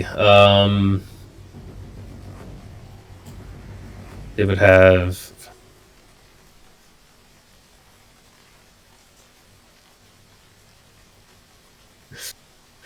Probably about 10. No, that's not enough. Probably about 20 kegs of the stuff in reserve. 20 kegs. And Naz has been moving them basically right out into this courtyard. So Naz and Kat are just going to take the time. Setting, I'm going to say 2 in the armory itself, 2 at the gate. And I'm just going to start setting them up all over this building, all over this fortress. You said that the barracks were used as like an armory, right? Well, the barracks, it's clear that it had been housing warforged, although since the warforged have no need for beds, they hadn't really been sleeping there or anything. They were just sheltering in there. Gotcha. Well, I'm just going to go ahead and there we go. You said 20, right? So 1, 2, 3, 4, 5, 6, 7, 8. Having fun with the placement of every single one of them. 9. Let's go 10, 11, 12. I'll stop counting, so you guys can talk. Nimue, did you actually want to take another shot with the cannon? Maybe at the trebuchet. You want to take aim at the trebuchet? Yeah, let's do it. All right. Once again, that is at long range for you. So with giant arms, with your intuitive ability, especially after seeing that first shot, you have a slightly better sense for the arc of these things. Go ahead and roll me 3d10 as you aim the cannon, and subtract. Yes, you'll subtract your 9. 9. So 9 feet off target, and the thing hits everything in a 5-foot radius. And the trebuchet is a huge object. So that one is a pretty good roll, and is actually going to hit the trebuchet. Ha! The cannonball soars through the air over the heads of warforged advancing foot by foot with their mantlets, and takes out one of the trebuchet's supporting legs. You see the structure, partway under construction, collapse down on itself. And several warforged have to dive out of the way of falling timbers. But if you peer out in that direction, you can also see that they almost immediately, without a hitch, begin the process of repairing the thing and getting it up and running once again. Although they have clearly been set back by this blow. Nimue shouts out, I got it! Doitashimashita! Let's go! Let's get it. So this monstrosity that I've just made Oh my gosh, I just looked. are all the kegs plus the gunpowder trails we've left from each one.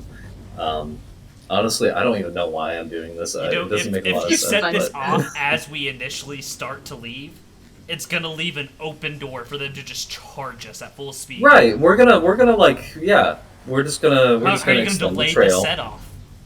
Just like this. See? Just like that. Okay, so you're buying us mere seconds. Yeah! We'll be fine. Do you think it would go off if we shoot it with like a flaming arrow from far away? Yeah, sure.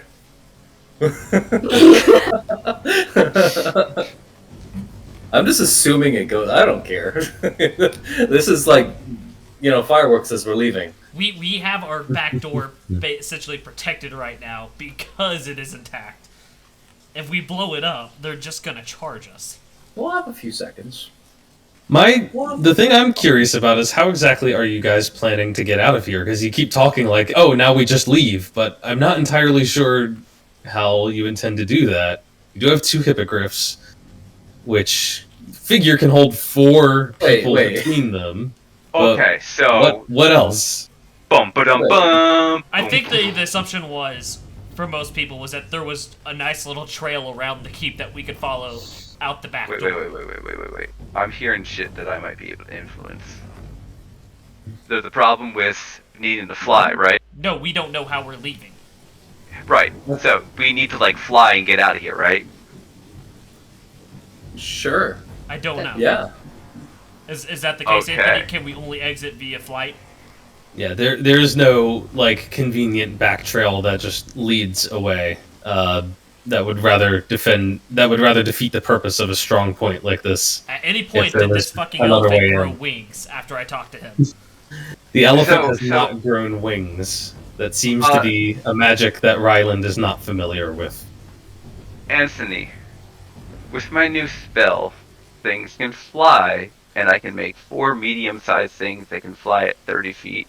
Or I could make 1 huge thing that could fly at 30 feet. What would we need to do to make it that they could carry some people away who can't fly? Let's see. I need to Okay, look so it up really there's 6 quick. of us. Naz makes 7. Aaron makes 8. RU19 makes 9. We have 9 people we have to evac out of here. Ooh. Well, All right. Yeah. Do you think the hippogriff will be able to carry Naz and I? He said they only can roughly carry 2 people at a time. Not gracefully. Yeah, they're not. It's not going to be moving at its full 120 feet of movement with 2 heavily armored individuals on it, but it will be able to fly. You think? Yeah. The good thing is we don't have. They'll be dealing with an explosion, so To answer Safine's question, You're the last to go. Or better yet, like, Hey, what listen, man, I am. strength It's fine. would you say the object would need to carry one of us? right? Because Well, I can use that strength score to justify. Well, we can Yeah. do this in 3 turns. I can fly one of them, have the other one follow me with 2 people and someone on mine. Fly 3 over there, fly back, pick up 3 more, fly them over there, and then take our fucking little pyros last so they can set off their fucking nuclear explosion over here. I love it. let's see. The huge one, based on its strength, should have a carry capacity of 540 pounds. How many large ones can you create? 2?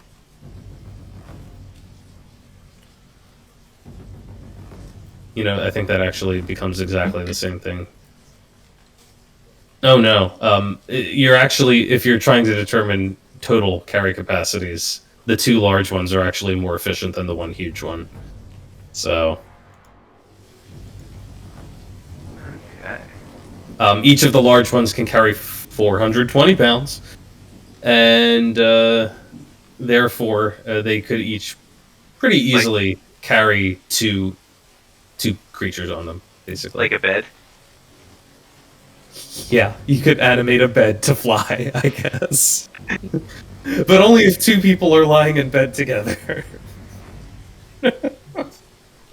Zaychik, come. Oh. Let's Right? go. Like, Oh, it's time. It Alright, only then. it only has a 1 minute duration though. Yeah, Is it? we're fine with the hippogriffs. We don't need additional flying. We just have to take this. I thought it was 1 hour. Animate objects? Is a 1 minute duration.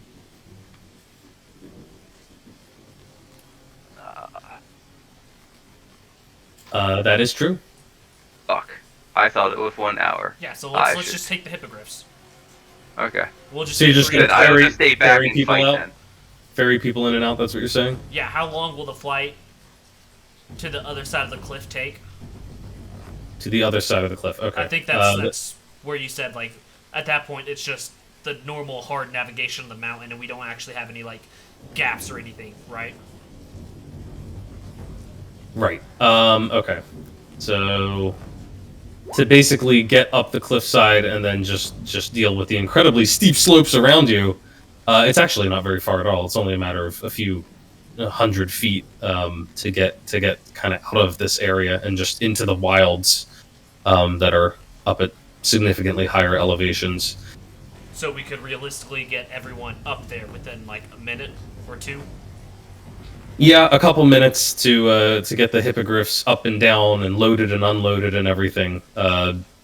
That's not a big issue. If all you're trying to do is get out of this immediate area and onto the overworld map, so to speak, Yeah, then initially. yeah, that's handled easily. I Yeah. think we should get out of direct danger as quick as possible.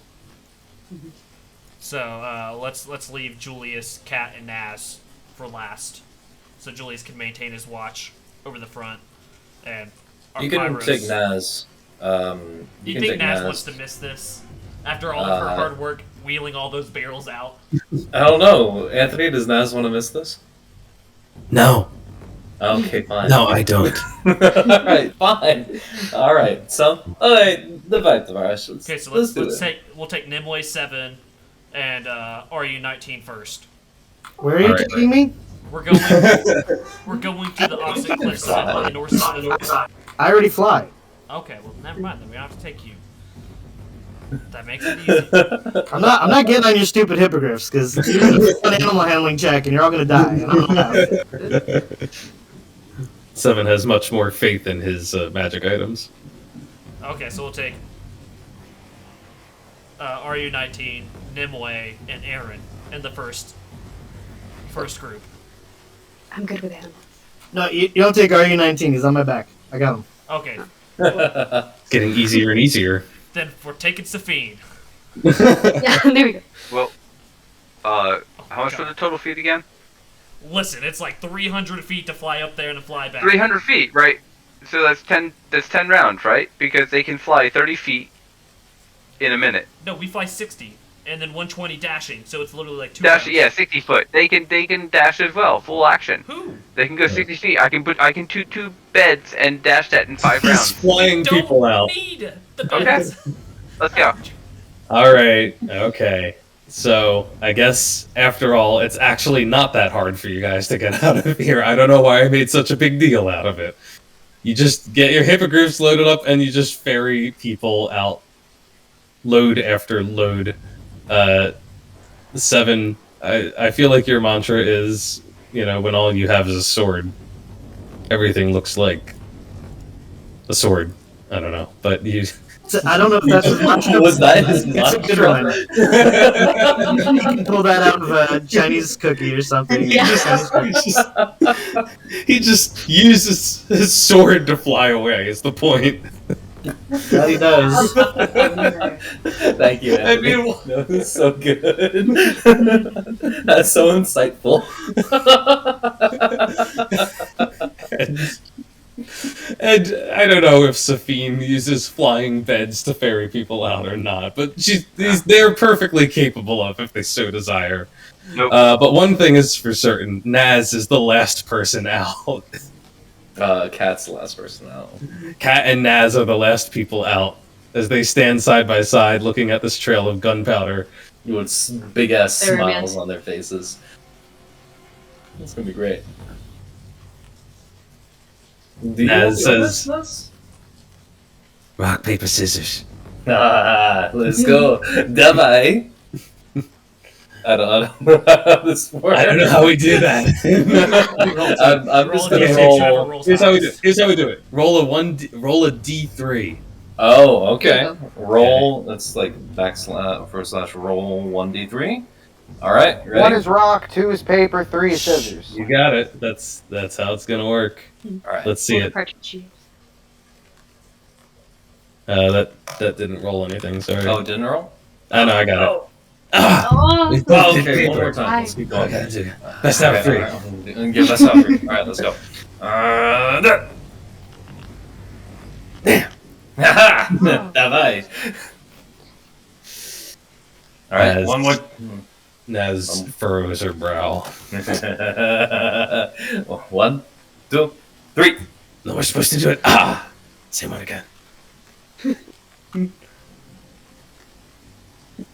I'm gonna try this one more time. And if it doesn't work after this, I'm just gonna light it. Hey, okay. 1, 2, 3. Ah! Oh. Yeah, damn it. Suka. All right, fine. She shoves the torch into her hands. Naz looks at the torch, looks up at you, Kat. Okay, fine, we'll light it together. All right, cool. Oh. and we and we both light it together, and then we sprint for the hippogriffs. Grab hold of the torch simultaneously, touch it to the trail of gunpowder. It begins burning immediately, fizzling and popping in the torrential downpour, which I keep forgetting is a thing, which should really be making it difficult to do the whole gunpowder thing, but yeah, it's specially It's treated okay. gunpowder. It's okay. It just goes crackling away between the doors as the two of you make a run for the beasts. The elephant stands looking forlornly as you mount up. Goodbye. It was a lovely knowing you, Dima 3. Maybe some other day you'll find a use for a war elephant. Hippogriffs mounted, you begin making for the cliffs and safety. The beasts are just taking to the wing and rising up into the air, making a sprint towards your companions when you hear the first of the detonations behind you.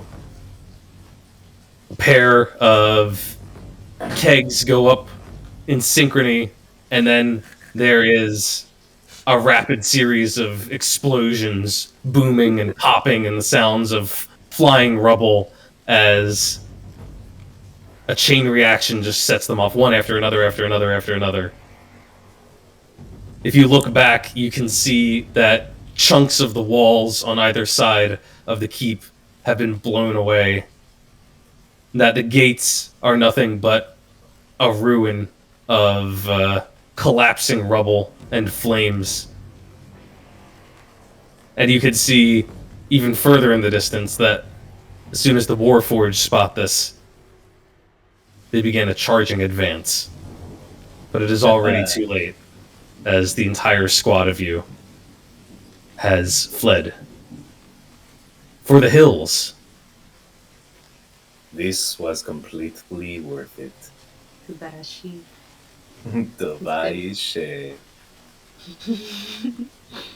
I'm gonna have to have a talk with you about what Eldas says on impulses later. Hey, we didn't kill a single person in that. I just need That some... Impulses are creative, and Eldas blesses creativity. Yeah. Z, It's you like- should listen more to Safin. Safin may be scary, but, you know? She knows Damn, that was some good proverb right there. The moat got There a we lot go. bigger today. Big booms. Our I engineering would- friend I would is going to be very I upset. would reward. Yes. Poor guy. Way back The when. good thing is, he will have permanent job security. He was so stoked on the prospect of potentially retaking the fort. And easy now, that. Nothing to retake. At least All the right. gate's intact, I guess. Remember, the Warforged blew up the fort. Oh, Julius blew up the fort. Nah. The pirate crew of Julius. No. Okay, hold up. Why would wait a minute. Think about that logically. Why would a pirate crew come on land to a fort? Well, why would you be on this job? I never was. He heard they had a Nah, shinier, that's more not. expensive. I longbow think they're telescope. just playing around with you. It Oh, doesn't they make probably sense are. to blame it on. Out of curiosity, what is Warforged the that name are- of your ship? The Dragon's Pride? The Dragon's Pride. Let me write that down. Dragon's Pride crew blew up Windhold. Like it. Goes double on board, accruing fines. Has the storm moved at all, Anthony, or is that the current position?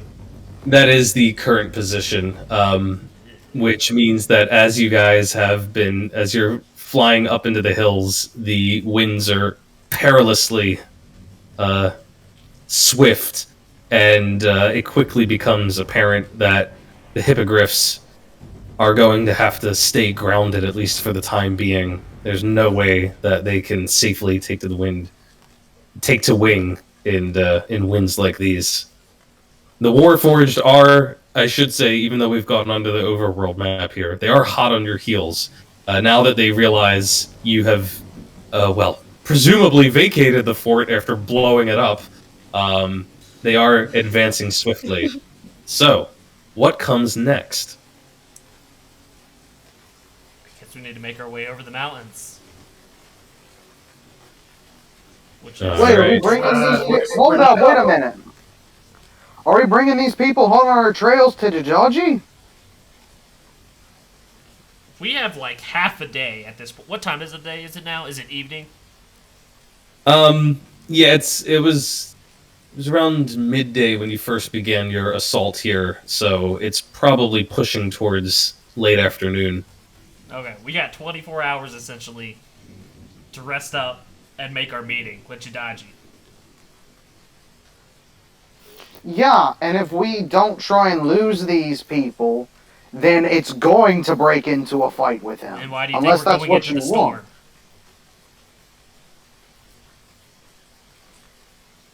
They won't follow. All right, everyone, be ready for a damn fight. Do you think we can survive the storm? I have no idea, but someone blew up the fort. I didn't hear any objections. It's okay. Checked it multiple times. Did you? I wasn't listening.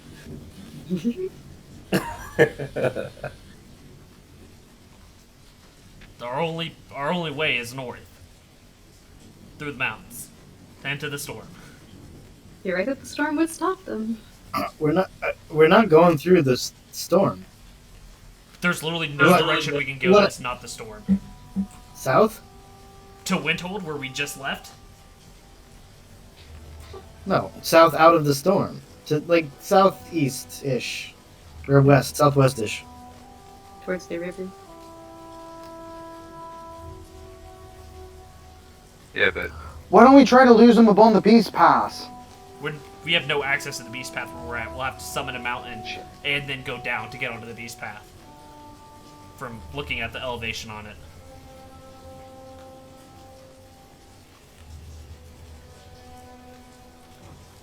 Can you designate where like that west and east gates are on this map, Anthony, for Windhold? I mean, they're essentially too tiny to even see, but here, let me just give you a rough idea.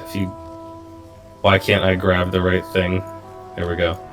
I mean, the section of Windhold that's probably the western wall that's marked on the map there, and the eastern wall is just a few, several hundred yards west there.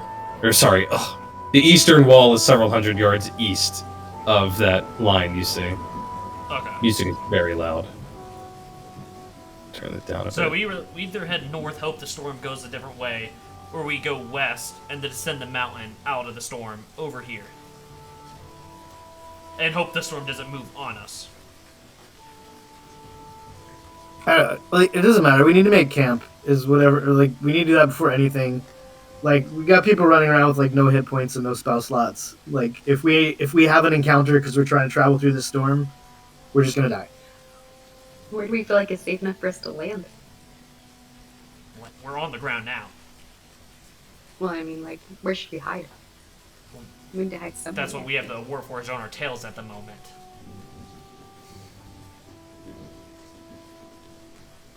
Staring at your square, Max. No, you're not. You're staring at nothing. So, just stopping right now is not an option until we can lose the warforged.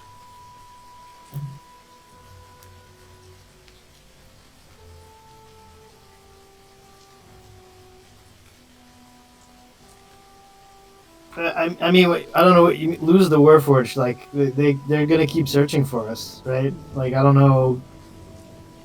We're not gonna lose them permanently. Do you think they follow us over the line? Yeah, I think. I think that you know, Stuff that we RU go 19 get, here told them all our plans, and they know exactly what we're gonna do, and apparently they're gonna try to stop us. I would think.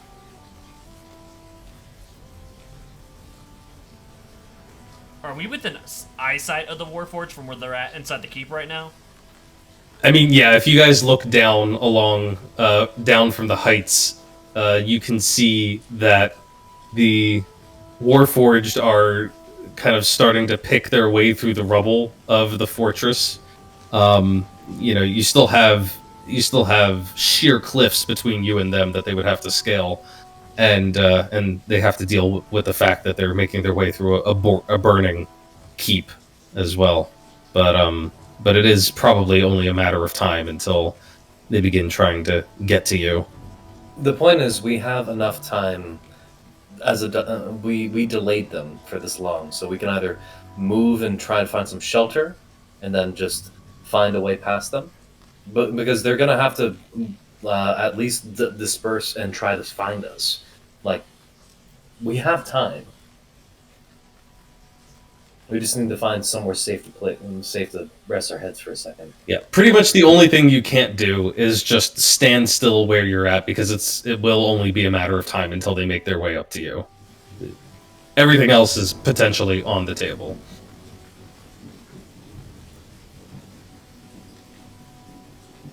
So I say we just head towards wherever the meeting is from with Jidaji, and we just keep moving.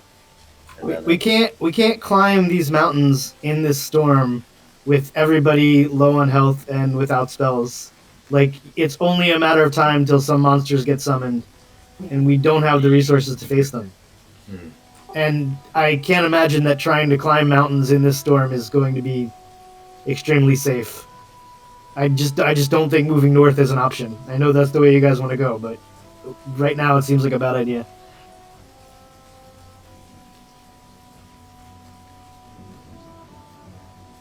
Hey, quick question. If you want to take a short rest, we can take a short rest. Quick question. We're on the riverside, the way we came in. Why don't we just go back to the Empire's settlement? With It's a settlement that the... RU-19, one of the Right. warforged that defected.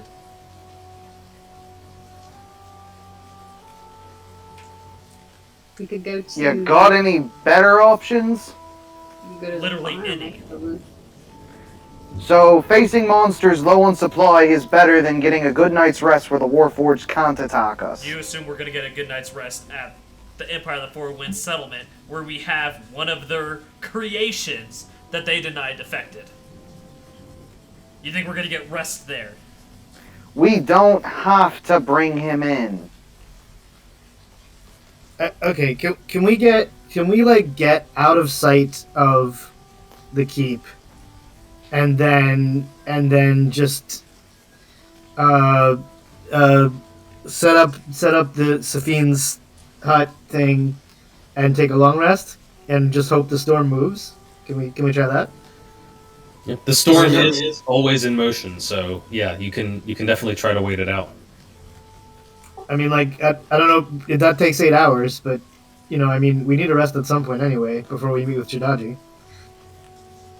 Can we go Well, I and will- try and at least make our way to the Beast Path? Which I know is a little north, but not exceedingly. Or we can go east, like, traverse the mountain to the side, and then get to the bottom, the base of the Beast Path, still in the fringe, and rest there.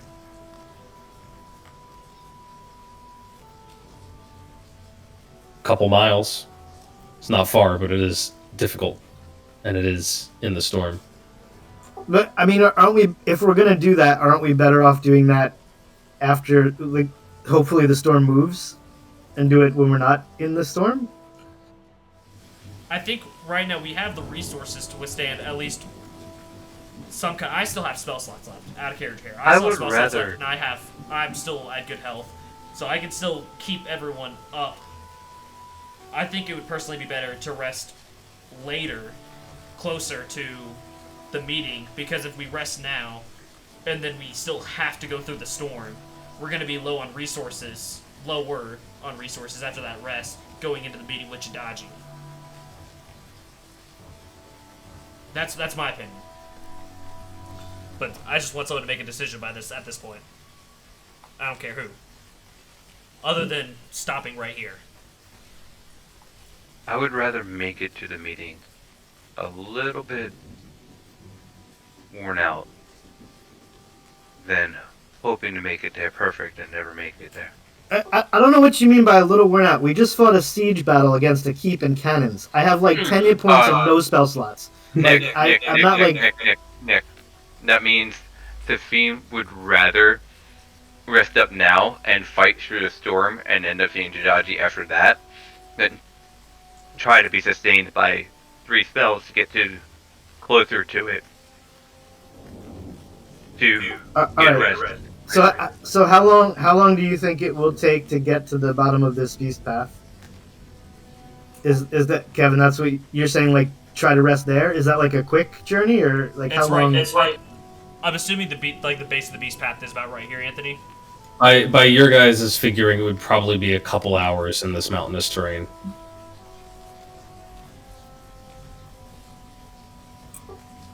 Well, what do you guys want to do? Try to travel a couple hours, or try to rest first and then travel later? We can do either. Minimum short rest. It sounded good to me to rest. At least a short rest, too. I mean, some of us are okay, but some of us are not at all. We don't know what's going to come out of the storm. I mean, I'm okay with either. I mean, I guess, like, if my question is if we're gonna take a short rest, why not just take a long rest? But Yeah. I mean, Okay, true. Fair point. We can't long rest right here, though. yeah, we got to get out of sight of the fort either way. So why don't we start heading east, at least until we're out of sight of the fort? How about that? Try to make it to the east path, but like at least just put some distance between us and Windhold. Okay, that's fair. Why don't you guys? We're gonna handle this like we did last time you were in the high mountains. One of you is going to have to take the lead and give me a survival check to see if you can safely lead the rest of the party through this very treacherous terrain. I'm going to put a new emboldening bond on myself, Nimue, Julius, and probably Cat. Who's gonna make the check? I will. Advantage. All right. All right. You have a +9? That's awesome. That's more than... Ryland is an experienced outdoorsman and is able to get the group the D4s from the emboldening bond. Yes. Okay.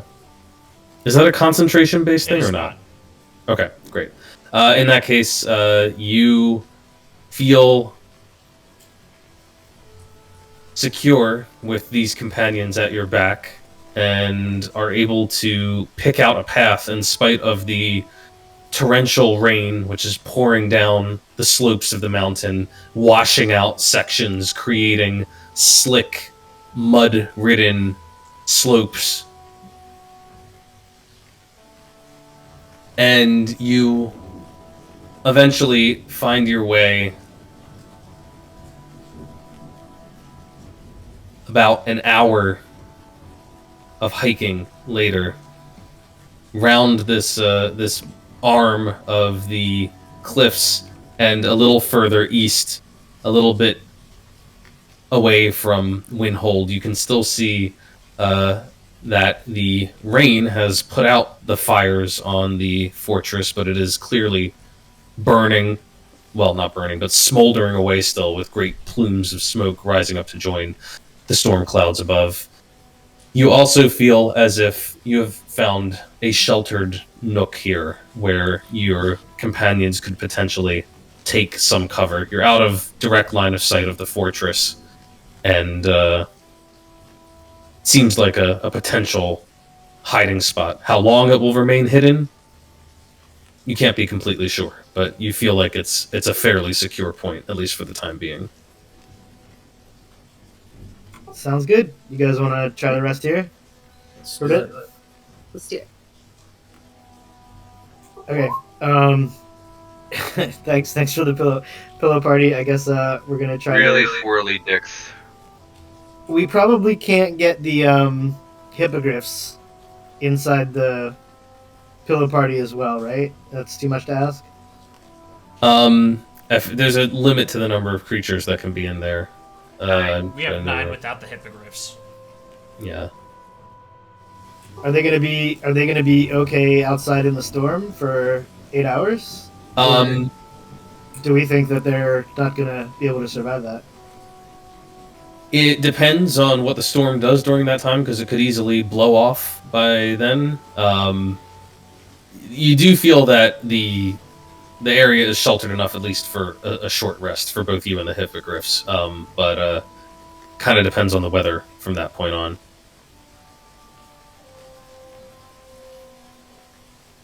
So let's. Do you guys want to try to start to take a long rest and see what the storm does, and if it looks like it's not moving, then we can decide to move on early? I don't know. I mean, let me put it this way. You guys can start resting for an hour. If you break off then, we'll call that the end of a short rest. If you decide to keep on keeping on, then we'll just call that the first hour of your long rest. Okay, sounds good. So, you can hunker down for that hour. During that time, the weather makes any travel difficult, and it makes scouting difficult. You imagine that it's going to be very difficult for the warforged to get eyes on you as long as the storm persists. So I guess I'll give the parts to RU-19. Is he able to repair it himself, or does he need our help to do that? Once he has recovered his components, his various armatures, and some of the spare parts, he rapidly begins to reassemble bits and pieces. It's almost a little frightening to see how quickly he works. The legs are a little mismatched. They don't match his original design, and they don't even match each other. But they'll serve the purpose of getting him up on his own 2 feet. And over the course of that hour, you realize that the storm is lightening up. You guys are able to get a short rest in, and the storm kind of moves off towards the northwest as you are still inside of the dome. It's good news for you, because it means that travel will be easier. Your hippogriffs will have an easier time, but also bad news, because it means the warforged can move around more as well. So that's a short rest. Are we gonna stay here for the long rest, or are we gonna move? What do you guys want to do? I mean, at the very least, you can get some hit points back, and we can just keep moving, I guess. You're the one without spell slots, man. I am with you. I mean, if you don't want to wait here, then I guess we can keep moving. We're gonna need a long rest at some point, though. Yeah. We go ahead and get totally prepared.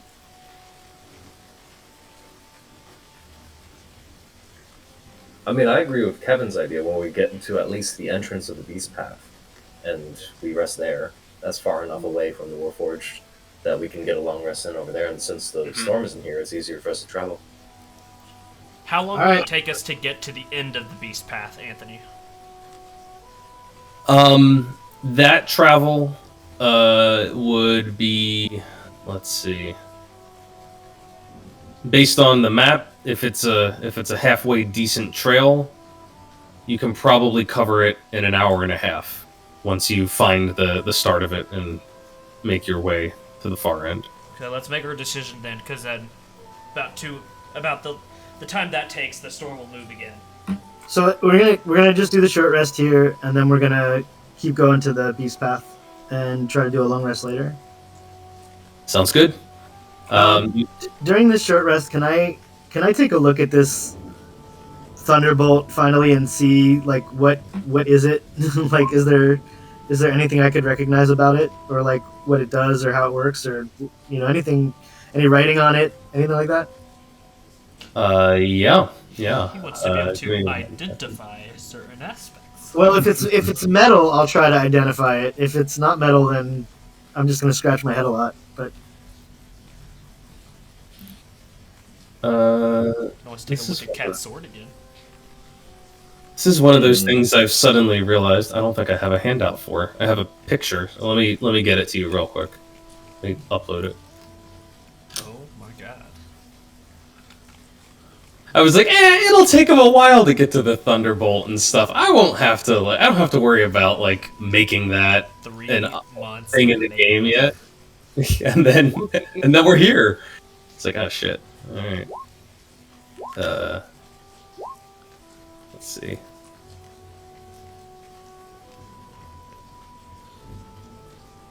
Damn, y'all little health whores. Trying to get back. Roll those hit die. Roll them. Remember, when you take a long rest, you only get half of your total hit die back that you've expended. Oops, that's exactly not what I wanted to do. What was that, Anthony? That looked kind of cultist.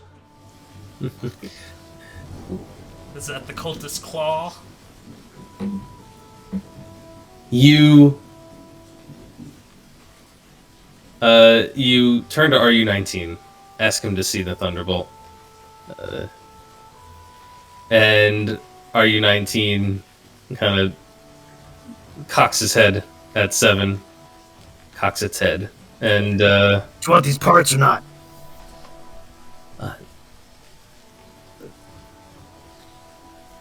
This unit does require the parts. Oh, shit, the voice. This unit does require the parts.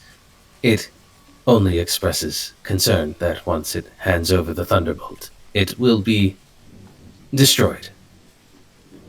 We're not going to destroy it. Obtaining this to meet with Jidaji was the whole point of this shit show. Shit show. It's a colloquialism. It means a horrible idea. Horrible idea. Yes, this unit agrees. It was a horrible idea. It was a shit show. And Right. as it says that, the front plate of its chest piece pops open with a little hissing sound. And then, with one of its spindly arms, it reaches up and kind of lowers it, revealing an open cavity in its chest. It is strange because it doesn't look like mechanical mechanisms, gears, and parts. It looks like living wood, almost as if you were looking into the hollow of a tree. And there, at its heart, you see an object. It's small, made of metal, and looks very, very old. All right, sweet. In that case, I will try and cast read metal on it. And it looks something like this. Ooh. It's got some I like Cthulhu it. vibes. Nice. It does. It's a lot of corrosion. Anybody have any vinegar?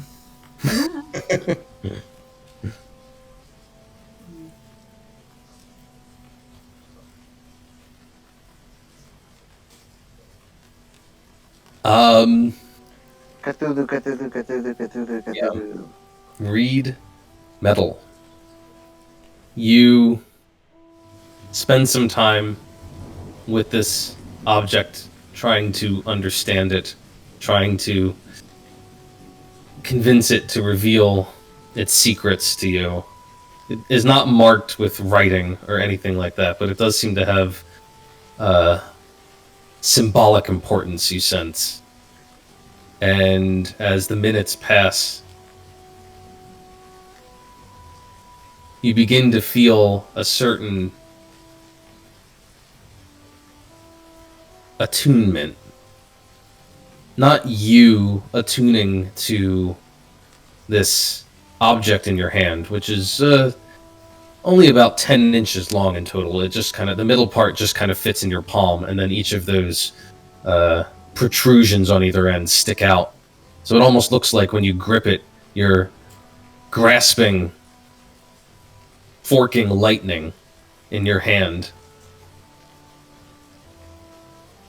And you realize that this attunement reaches out from the thunderbolt to the north.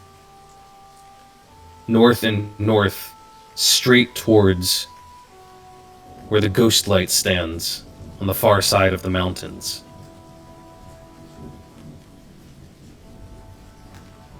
And you feel that somehow this item is like a spark, an ignition,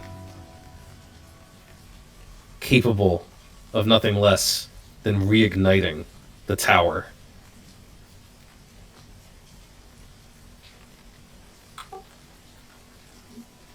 Well, shit. We can't trade this to Jidaji. What did it say what? to you? This thing, it's like a lighter for the ghost light. It's a what? Like, you know, like a lighter, like flint and tinder. Aye. So what exactly does it gonna do? It's gonna light the ghost light. Isn't that a good thing? It's a good thing, unless the reason Jidaji wants it is because he doesn't want the ghost light lit.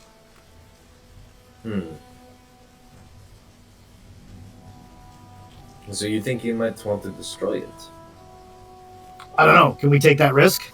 We've got to restore the light to soothe the tides. Yes, I would like we can't. monsters not jumping out at me to kill us. Do you think that since this is a lighter, it could light other things besides the tower? What are you thinking? Like a cigar? Maybe. Or It's like, God. Okay. what if this metaphor works, that it's a lighter? What if Jidaji has something that he wants to spark?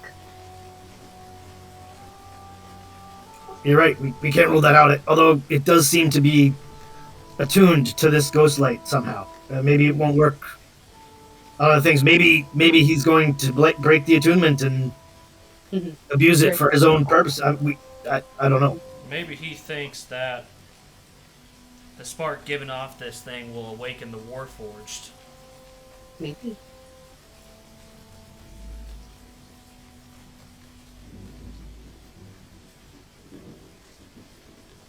Either way, until we've restored the ghost light, I don't know that we can just hand this over to him.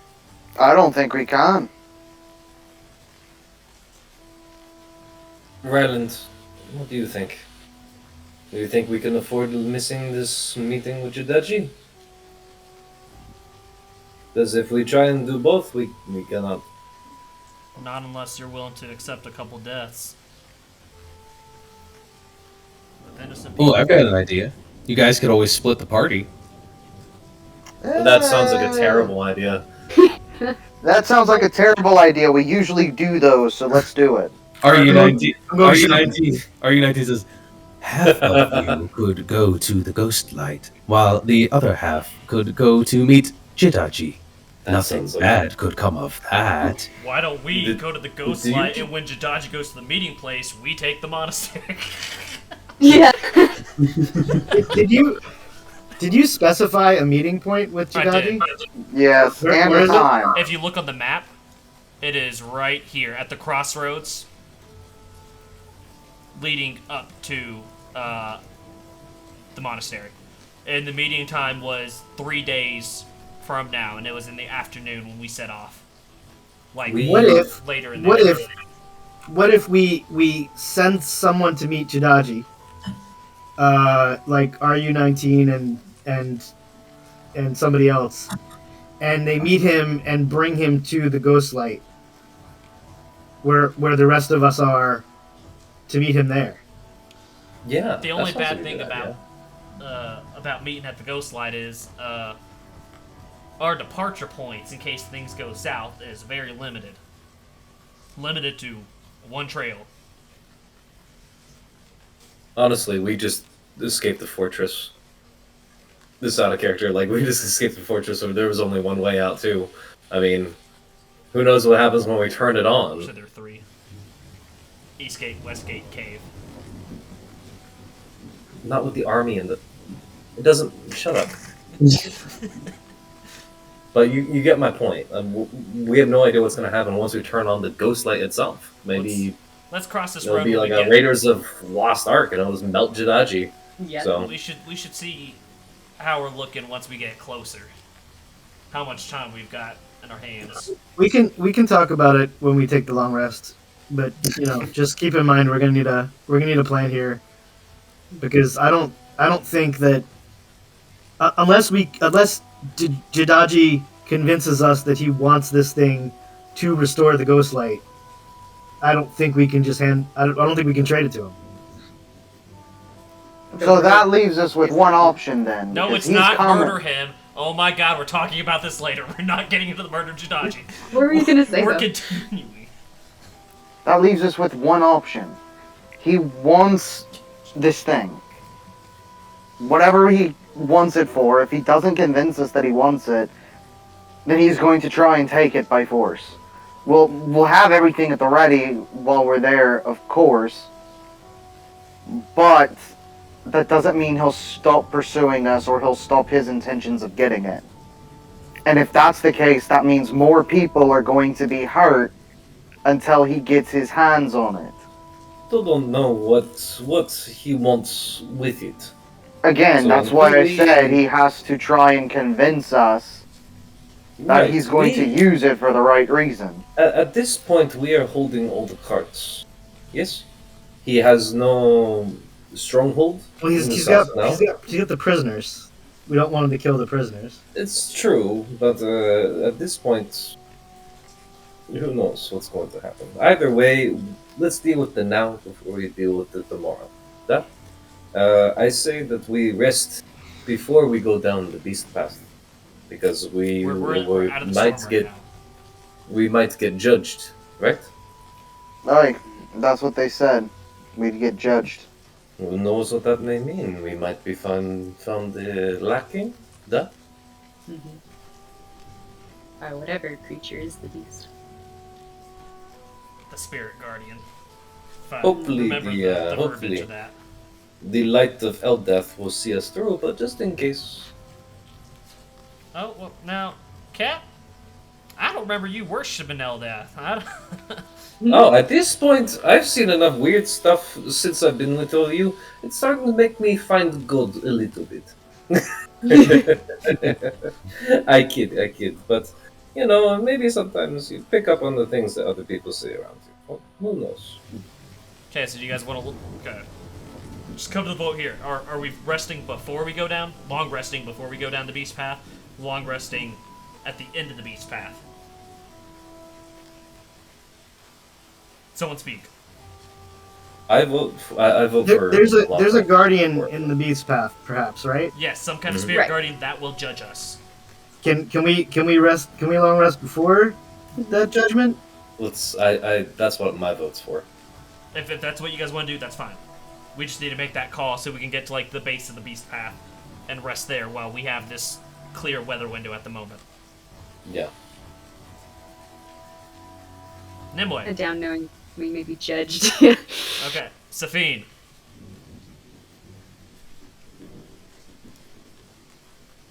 Mark, if you're talking, we can't hear you. Honestly, I don't think I've heard you talk in a while now. Yeah, and his video's off, so not sure what's up. Okay. Ryan. Rest before or after beast path? I think you're the tiebreaker. Am I the tiebreaker? Well, who's Wait, voting no. which way? You have Nimue, Cat, Seven wanting to rest before the beast path. Do you want to rest before the beast path or after? I say we rest before because Okay. we don't know what's Let's coming. get to the base of the beast path then, and we're gonna rest there. Alrighty. In that case, if you guys want to get to the base of the beast path, I'm just going to need somebody to take lead on the survival check again. Whoever's doing it'll have advantage for me. Just gonna re-up that emboldening bond. I'm gonna give him advantage. Alright. Ryland gets assistance from Julius, the two of them sort of keeping eyes on the path ahead. The weather is clearer for the moment, which means it's easier going, and you are able to cover another mile over the next hour, dodging potential rock falls and mudslides as you make your way along the eastern face of the mountain here, coming down in terrain as you begin searching for the entrance to the beast path. With the careful guidance that you received from the beastkin, you are able to quickly find the entrance. It is well hidden, so well hidden that you doubt you would ever have found it, even with your keen eyes, even with your magics, unless you had been directed right to this spot. There's a curve in the mountains, a sort of nook here, and something about the shape of the rock walls seems to obscure the narrow passage. Something about the way the light falls on it, or maybe something else. But if you didn't know exactly what you were looking for, I'm pretty sure you would have passed it right on by. And you can see, as you begin to step into this narrow crevice between two sheer rock faces, that on either side are myriad prints. Looks like handprints. Some of them bearing claws, some of them the marks of pads, others wispy, as if created by feathers or fur. There are hundreds of them marked here on the wall, looking like ancient paintings by hand that are sometimes stumbled across in old caves.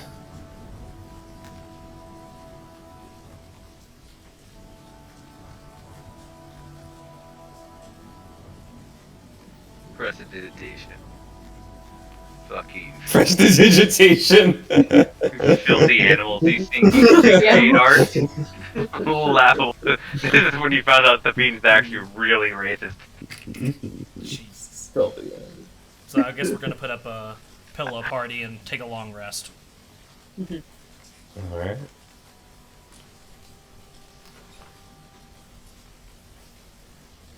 Okay. I'll take the first watch if we need someone to take watch. Let's see. You take your watch. And if we need to make sure the hippogryphs stay in the pillow party with us, I can send Ari away.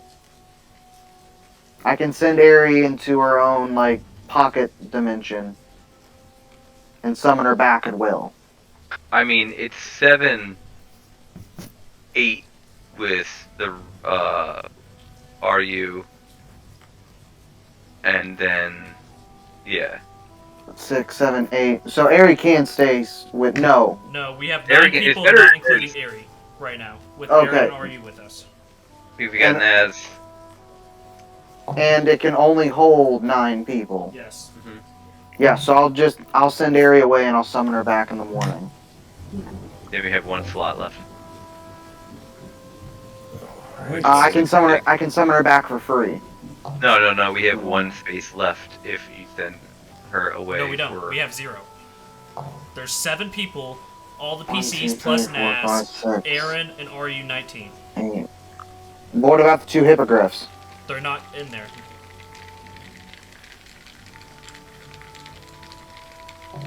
That's what I was afraid of.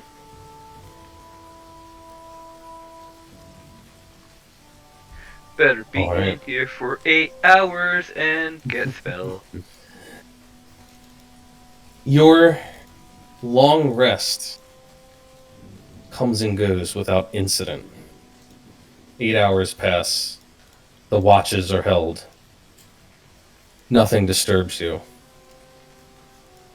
You feel oddly sheltered here, not just by the sheer walls on either side keeping the wind at bay, but almost as if there was something else watching over you, ensuring that nothing comes to do you harm.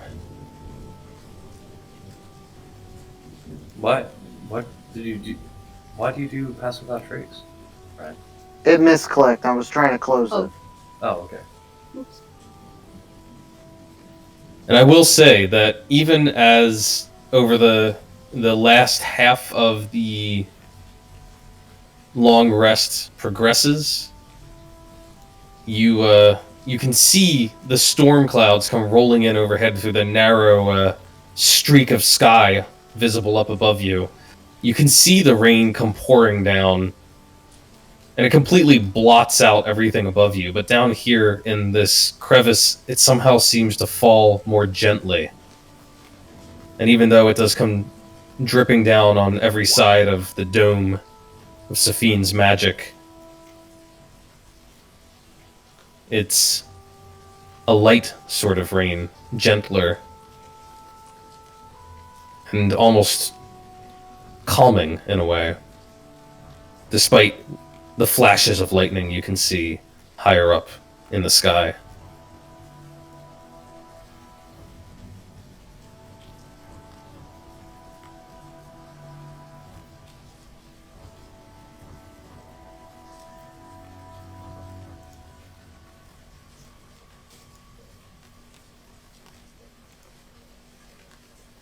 And once you guys are feeling up for it, you're free to progress as you wish.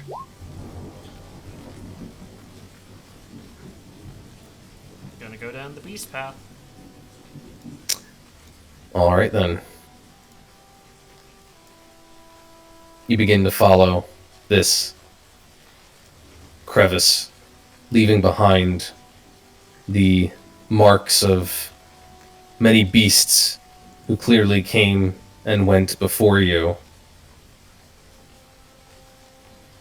Begin to walk the path yourselves.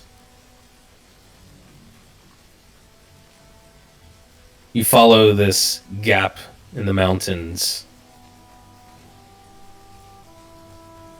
finding that although the elevation rises steeply, it never becomes so steep that your footing slips, nor so treacherous that you need to find another way. And you can make easy progress.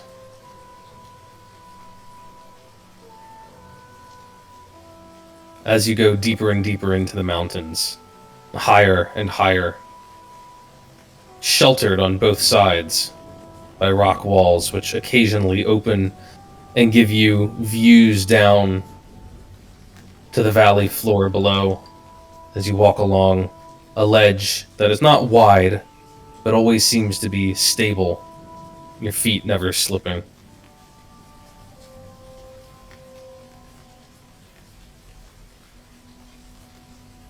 And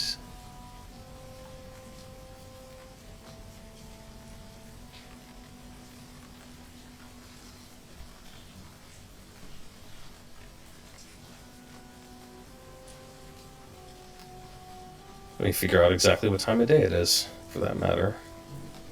Let's see. You made it another. Yeah, you went another couple hours to early evening. Then you rested. Be butt ass early right now. Day 8. Yeah, it's early morning. The sun probably hasn't even risen, so it's quite dark as you're making this trek. And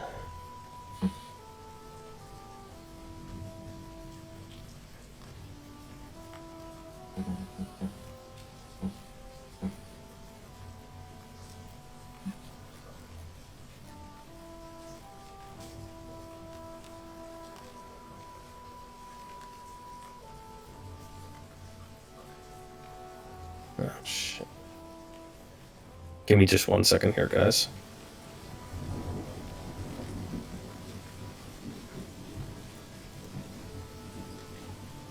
Feel free to talk amongst yourselves. Roleplay amongst yourselves.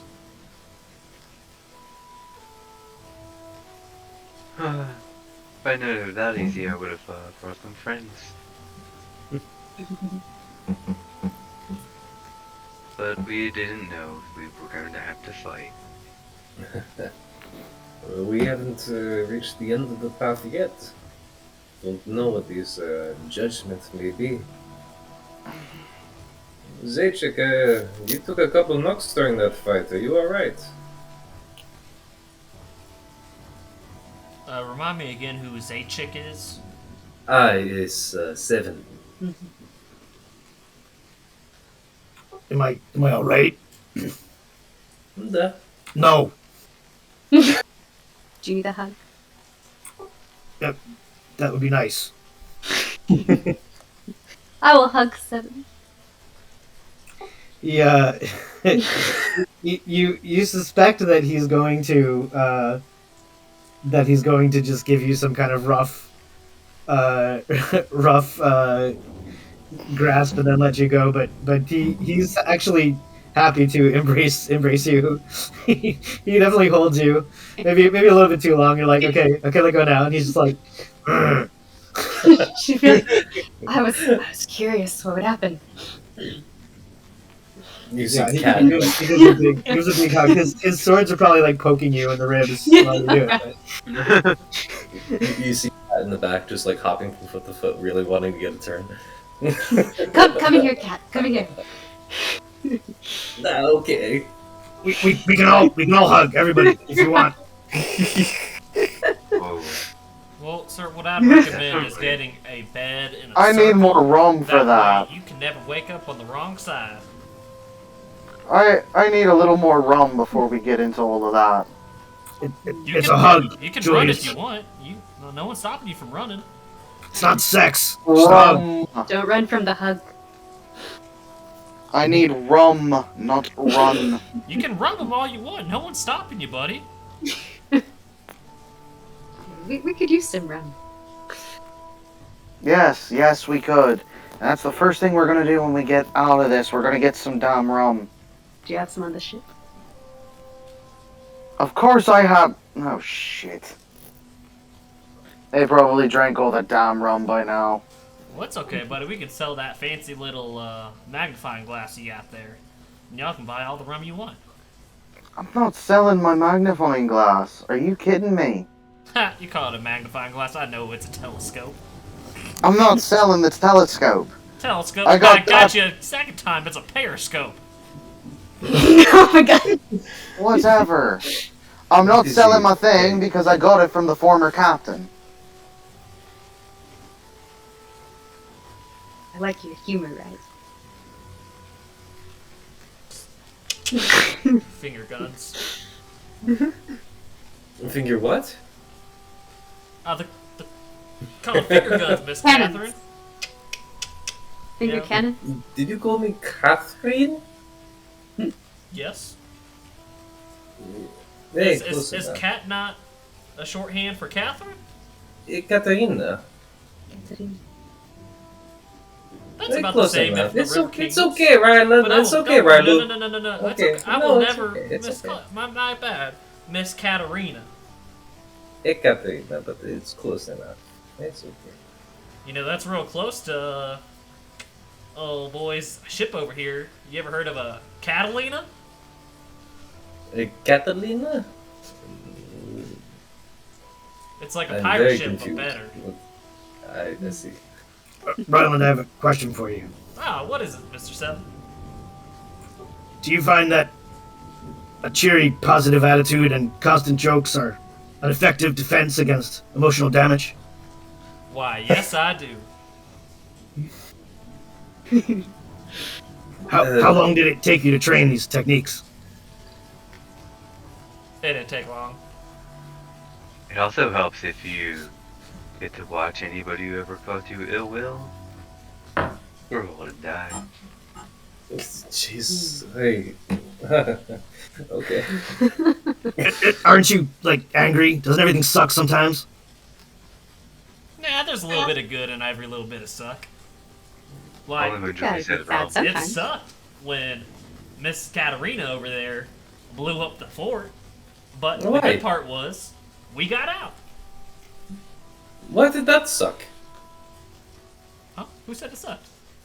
You just said it sucked. I don't recall that. You heard. I am not crazy. I heard that. It was a hypothetical. It I- could have sucked. Okay. I was just trying to have a little fun, but whatever. That's okay. It kind of sucked that we got off track and we had to go rescue those kids. But we found a way to deliver the medicine that they needed in Mia for Maruka. Cat, you're just a talking greatsword. I don't know what having fun even means to you. Why do you always say that I'm a talking great sword? Yeah, especially when Naz is definitely better with it.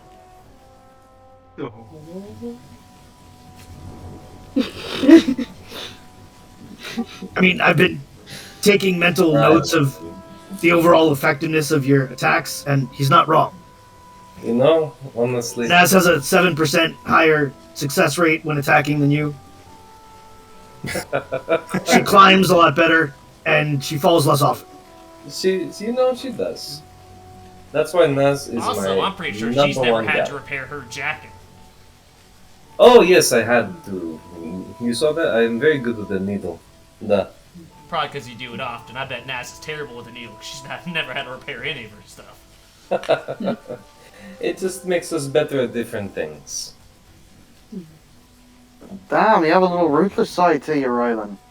Mm-hmm. Ruthless. I'm just observing. You say things in a way that could, how do I put it, make you come off as a little ruthless or cutthroat in a way. You're good at I jab. think what you mean to say is you like the tone, but you don't like the words.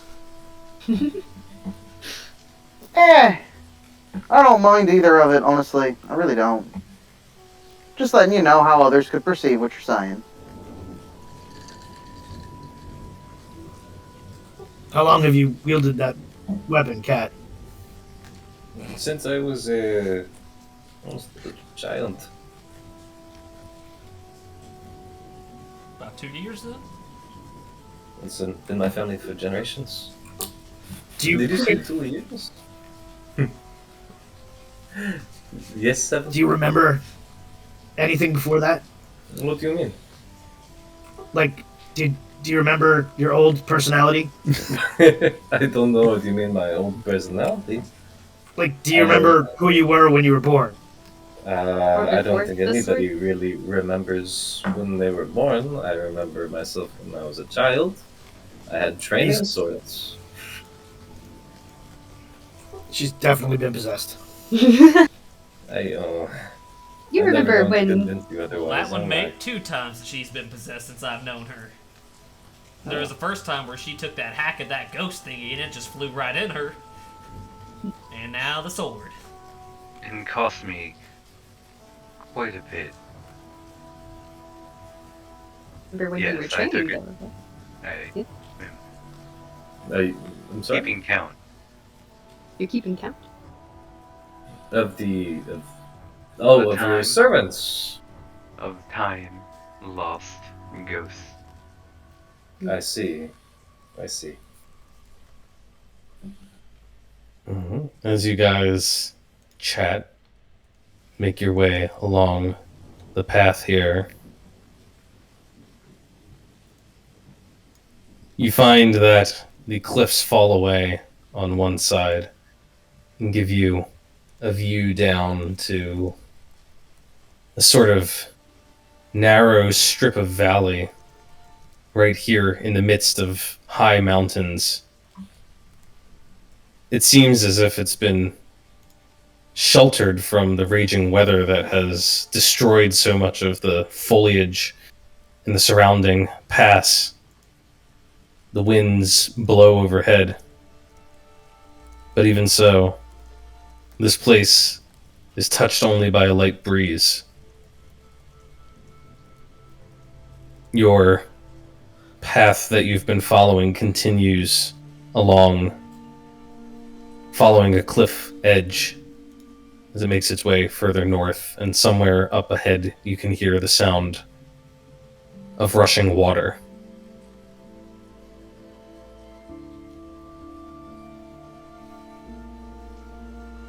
Well, let's keep following the path, y'all. Let's do that.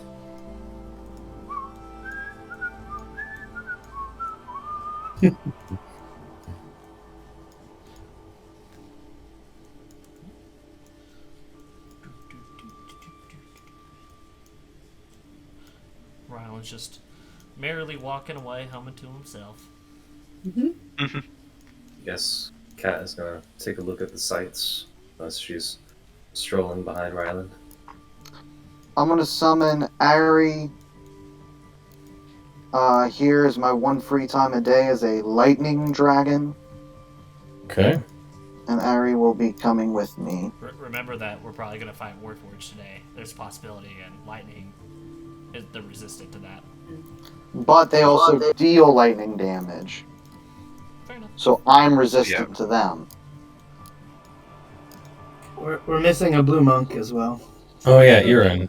It's like, I feel like I'm missing a party member. Aaron's up here with me. Oh, that's right. I've got, he's just a generic yielding heart monk, which is why it's so hard to find his token sometimes. We're monking around up here. As you walk, RU-19 is looking around and says, This unit has never been to a place quite like this. Are such places common?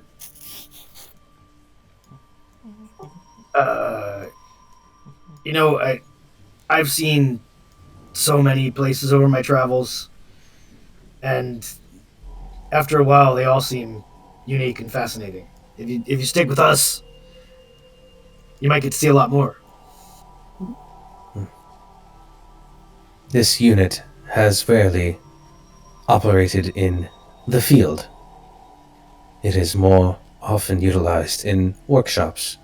Oh, well, that's because we're in the mountains. We're not in the fields. Fields will come after the pass. It appears that you have misunderstood my usage of the phrase "in the field." In the No, field. it's a sort of emotional damage. Ah, this unit believes it is familiar with the phrase. Is it stupidity? Yeah. That was a good one. You're getting much better at this. Yeah. Under your tutelage, Zaychiki will be a very fine party member. This unit is confused. It's okay. I ain't the brightest apple in the orange orchard either. You say orchard? I swear. You'll have to be thinking half of these. Even I understood that. Hold on 1 second, Ryland. As your group crosses over this bridge, stepping over a steep, splashing waterfall that courses down to the valley below, you see the opening to a cave in the side of the cliff ahead of you. And as you approach, you can hear something shifting about inside. And then a pair of yellow eyes appear in the darkness. I heard it. I tried to keep walking. Julius will not knock an arrow. Which means he's down to 157. Is like peering inside, like, so Draviste? Hello? Nothing to see here, y'all. Let's keep on moving. As Travelers? as you address the eyes leering out of the cave, you hear a resonant voice which comes reverberating out of the dark depths, but somehow seems also to reverberate from the very rock walls of the cave around it and the ground on which you stand. And somehow you sense even the forest itself in the valley below shakes and sways with these words. Sorry, y'all. That was my belly. We didn't eat. Travelers of the path, what brings you to my valley? Oh, we're just passing through. Traveling to restore the tides to their normal, Zachik? He made to say Hoping we're to trying to restore keep. the natural balance around this area. Yeah, we're trying to restore the ghost light. We're trying to keep a couple countries from fighting each other. We're just trying We've to been keep through a it. lot in the last couple days. We're just trying to get back to the monastery. I think the term you were looking for is equilibrium. Thank you. Equilibrium. Excellent. Yes. Equilibrium, what they said. The eyes seem to shift between you.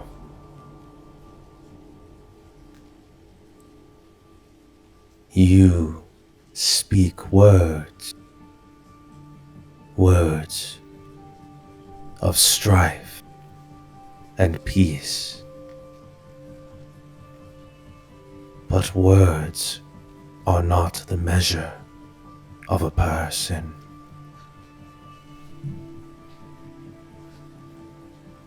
Is that up for debate? Well, if it means we can keep going, you can measure me. It's like this. This tall. Like this wide. Okay, Ryland, even you must know that that's not what he meant. I know.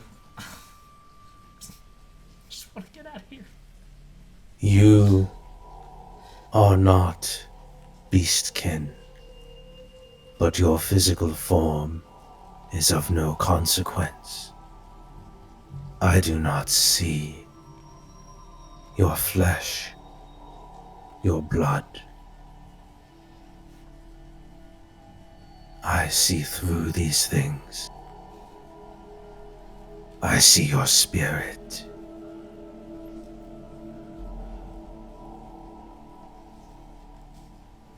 Is that what you measure?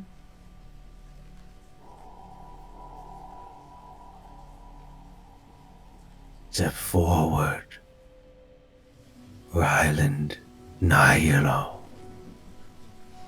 What do I just stand in front of the mouth of the cave? Voice in here. Okay. Is We this gotta take this. Oh wow. is this good enough? You've got this, Rylan. As you approach, the eyes shift and begin to rise up in elevation until they hang in the darkness somewhere about 8 feet up. And they peer down at you.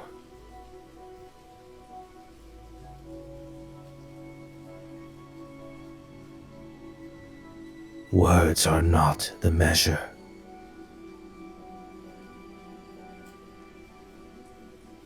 And you feel it somehow piercing into you with those eyes, Ryland. You can't exactly put it into words because it doesn't come with a physical sensation. But you somehow sense that you are being seen in a way you've never been seen before. As it gazes into the very thing that makes you, you. Do you resist this gaze? Try to hide from it? Or... I'm gonna give like one of those like cold shivers because it's creeping me out a little bit, but no. Alright. You feel yourself held in its gaze. Those eyes staring and staring. And finally the voice resounds out. You strive. Strive for peace. And yet find yourself in situations, in places where war abounds around you. It is difficult to find the way forward, to follow that which you believe. But you seek this path, narrow as it is. You are seen.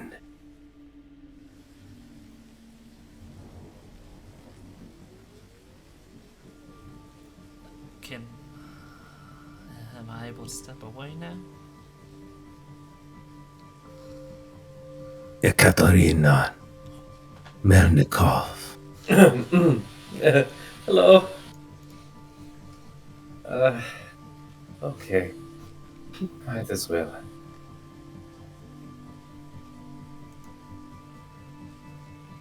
You two feel the eyes on you. You have the same bizarre sensation, that strange feeling of being entirely naked to this thing's gaze, past your outer appearance, past your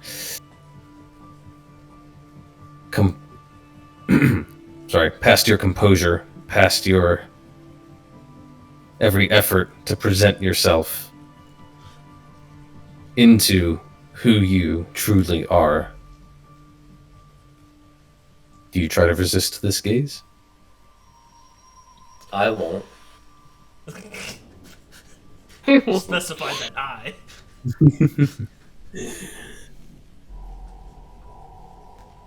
You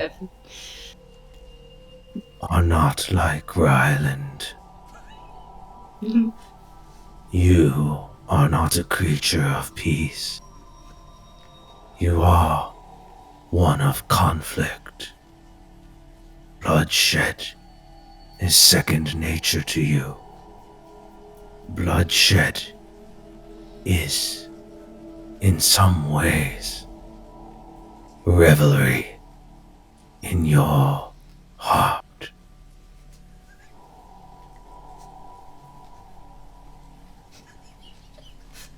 It's because she's a sword. You see that cat just kind of shifts uncomfortably for a moment, and then just crosses her arms, I hear whispers. Whispers in your ears, Ekaterina. Hey, big yet. If this is about my fucking sword again. It is easy to judge, yes? You do not know what it's like to fight.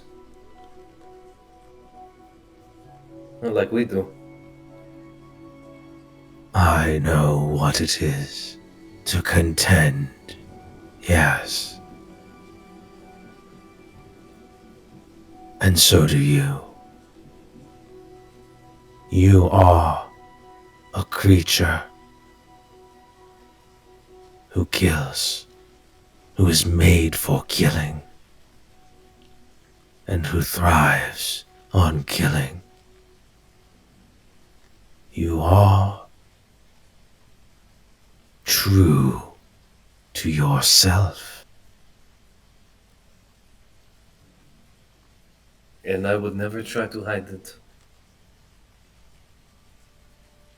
Naz is too, I can tell.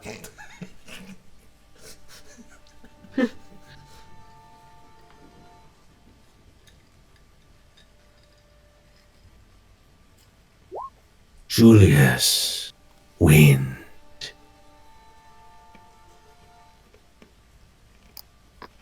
Julius will kind of move up. Aerie will be beside him as he moves up towards the entrance, kind of untucking his sleeve so his dragon mark is visible. The eyes kind of glance down at that, and you hear a resonant chuckle that causes the waterfall to ripple in a strange way for a moment. And then it says, There is no need to present such things to one with eyes like mine. and there's... Sorry, go ahead. As he says that, he'll kind of nod and then he'll retuck the sleeve down. And you feel those eyes piercing into you as well. Do you try to shelter yourself from the gaze, or? Julius will not hide.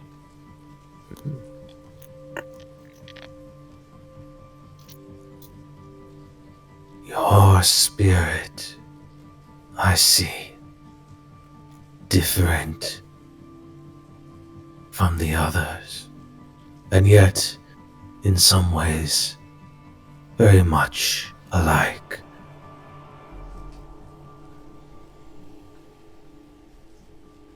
You too are mercenary in mindset, willing to act in order to gain for yourself, willing to hurt others to gain for yourself. Such is not strange in this world.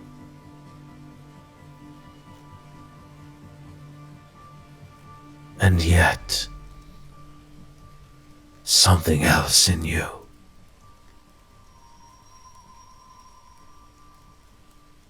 It is not enough to gain for yourself.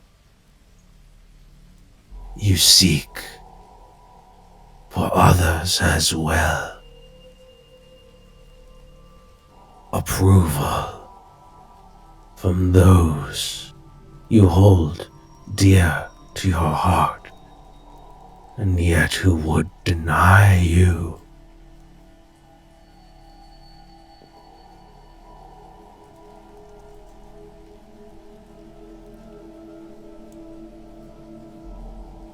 Your path, your spirit,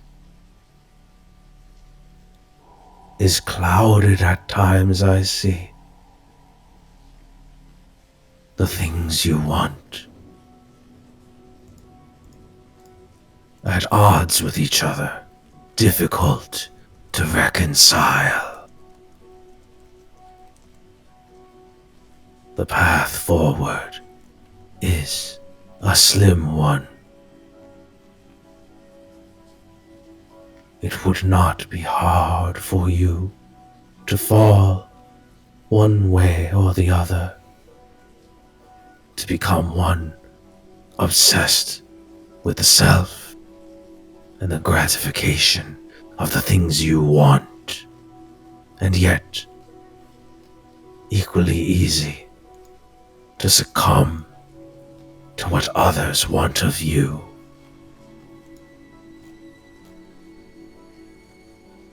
You have been called upon for many things, Julius Wind, by family, both of blood and of your own choosing, and by greater forces as well, who offer gifts but little guidance. In the end, the path you walk, the choices you make, must be your own.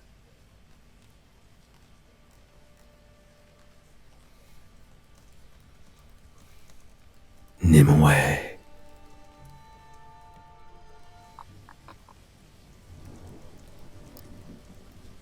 Hi. はじめまして。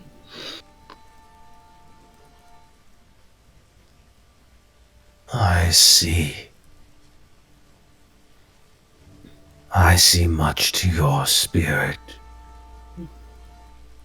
I see that you are not one, but two. You're right. You feel yourself penetrated by its gaze. Do you resist or allow yourself to be laid bare before it? I won't resist.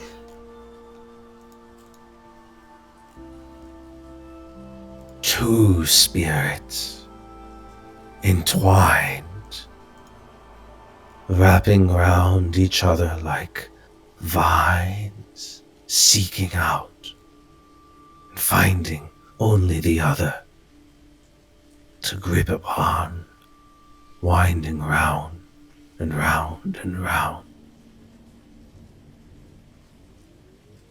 Each of you stronger than you would be on your own, lending each other support, leaning on each other when you must. But the grip which is too tight strangles that which can seem the greatest ally and asset, the truest friend.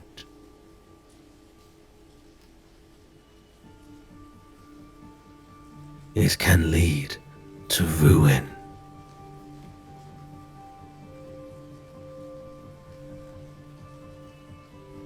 Your way forward, like the others, is one of balance.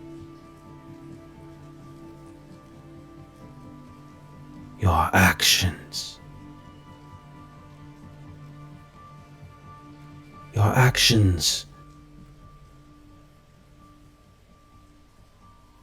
are courageous, yes, but always lent in support towards your companions here, towards this spirit which you house and allow to wrap itself around your own. When, I wonder, will your actions stand?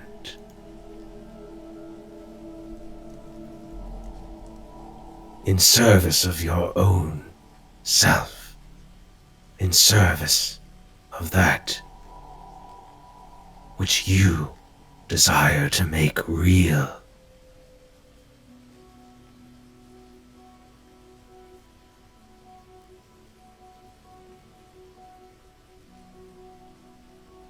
I've grown to love her, but I know that I am a strain on the soul.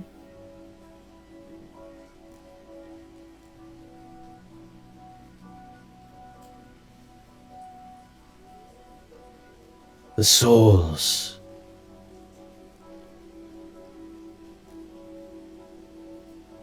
must learn from each other. Do not forget this, that you must be teacher as well as student.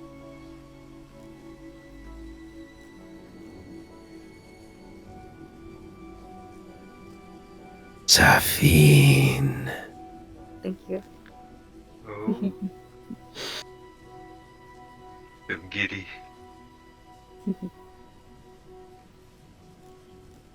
You allow the eyes to look into you. Of course.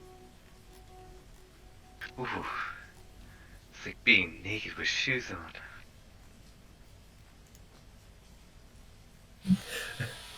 Thank you, Safine. You know that feeling.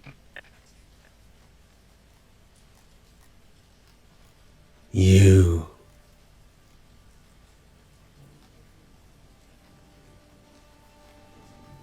You are perhaps more a spirit than any of those you've traveled with. For you have seen what it is to shed the body, the mortal coil. You have seen it all, lost, and yet you have regained this over and over. You clutch, Safine. You cling, and though you would show to the world a face beautiful, serene, confident, you fear losing. You fear losing everything that you once held most dear, that made you feel most alive. I don't disagree. Except that's why I have a firm grip. To make sure I don't lose what I care about most. Grip tighter and tighter, spirit. Perhaps you will hold on to the things you have. Perhaps. But time is long, and mortal lives are short. You mustn't fear the things that come, Safine. You must remember to look forward as well as back. Again, I don't think you've looked deep enough. I'm not clinging on. I'm pulling myself up beyond this mortal coil. I'm not scared to lose this one, because I'm going to pull myself beyond this one.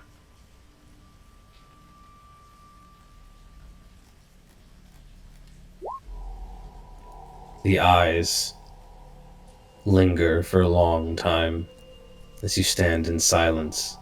I'm scared of my plans unraveling. That I do agree with.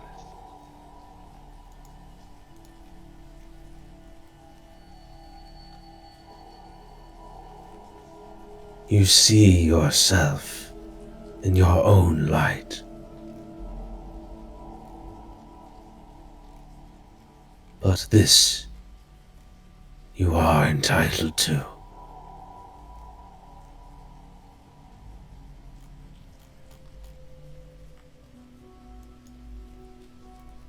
Seven.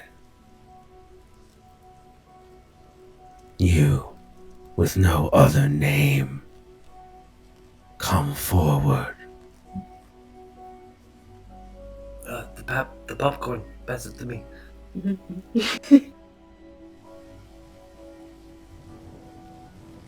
You feel this thing looking into your eyes right through your shades.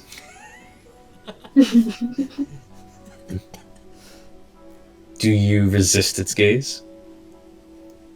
Oh yes, very much so.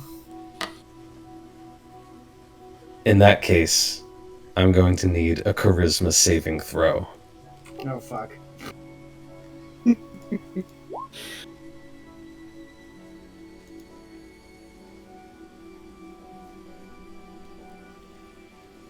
You feel this thing searching into the heart of who you are, and you push back.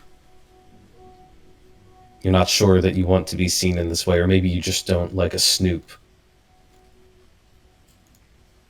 But regardless, you resist, and you feel those eyes contending with you, searching, probing, pushing past any barrier that you try to throw up. And it says, You are stubborn. Although even this speaks to your nature. You cannot hide from my eyes.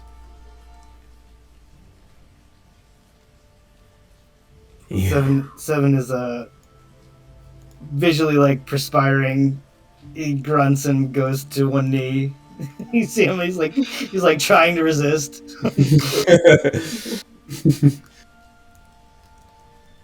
he feels, in spite of his best efforts, the gaze seeing him, and it says, You are lost. Do you know who you are? You mustn't. You mustn't know. Do you know your nature? You do not. As you strive to hide yourself from me, so too do you hide from yourself.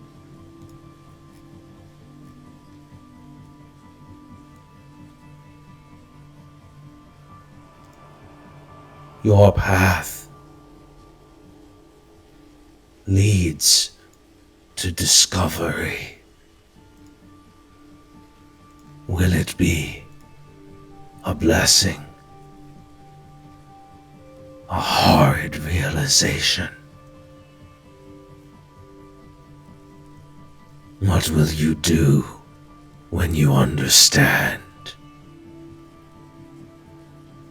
Prepare yourself, spirit.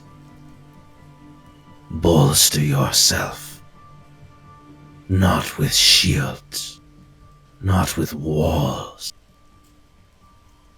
Ready yourself for the naked truth when it comes. It is upon you. It will overtake you. It will overwhelm you. You will either fly with it or fall to it.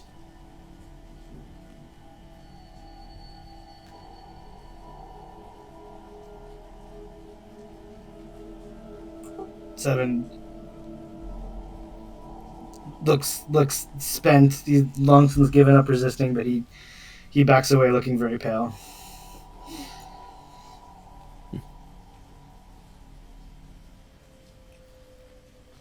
And the eyes turn to RU-19. You're fine.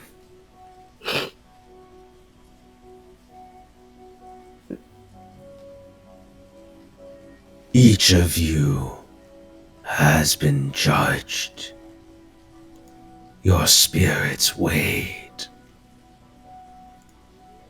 There is no scale, but what you are and what you present yourself as. Each of you has laid yourselves bare to my eyes, save one. Each of you pursues a course. Some of you with greater clarity, others finding a hidden path. Only one of you has defied my gaze.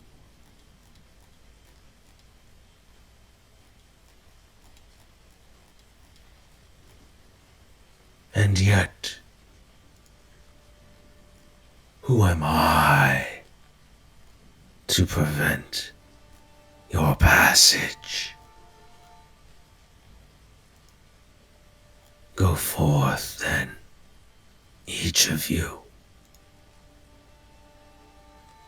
Take what I offer, or do not. Each of you have a choice. Each of you know the dangers now. But it is up to you to heed them. Leave my valley as you found it. Leave this path in secrecy as you found it. And go forward.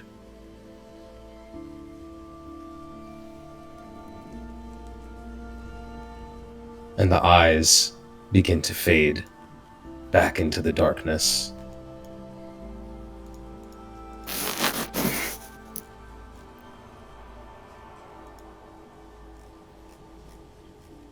Well, Cat is just staring at Seven.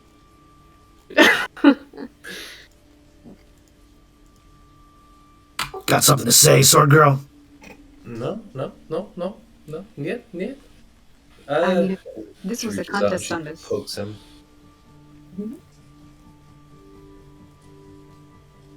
Are you sure you want not to sword? And she kind of smiles to herself and he does. He does have a little bit more edge, doesn't he? Heh.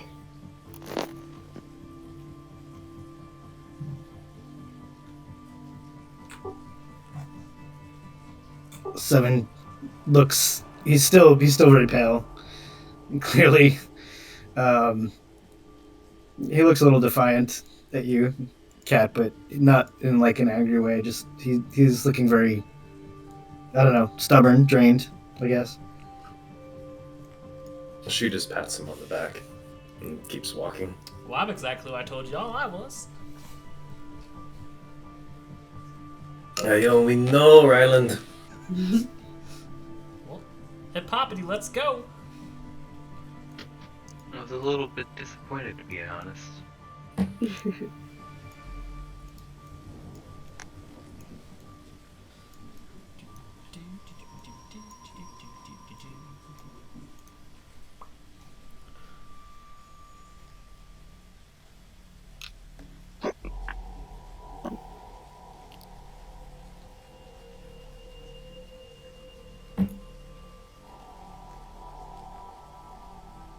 Alright, and you begin making your way further along. Eventually, the stone walls close in again. The valley blocked from view. And you leave the beast path behind as your view opens up, broadens to show the storm-racked valleys of Tempest Past. Much darker, somehow, than this place. More brooding.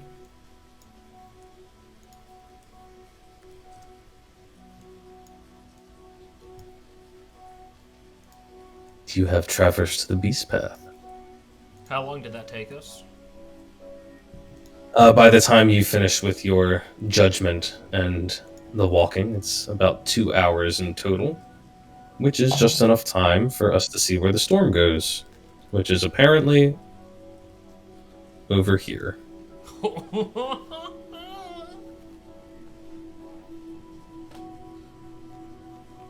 Alright. I assume we're making our way north from here and around the terrace farm. Alright. You can always drop Aaron off with the other monks from Yielding Heart. Do you want to ask him what he wants? Aaron, do you want to stay with the monks from Yielding Heart? Others who survived? Yes. Yes. Of course. I would be eager to rejoin my brothers and sisters. And we can assure that you're just gonna be quiet about what happened until we are 100% sure about how it's gonna wrap up, correct? Oh. I mean, we just want to make sure that we know every side before we start giving out details to everybody.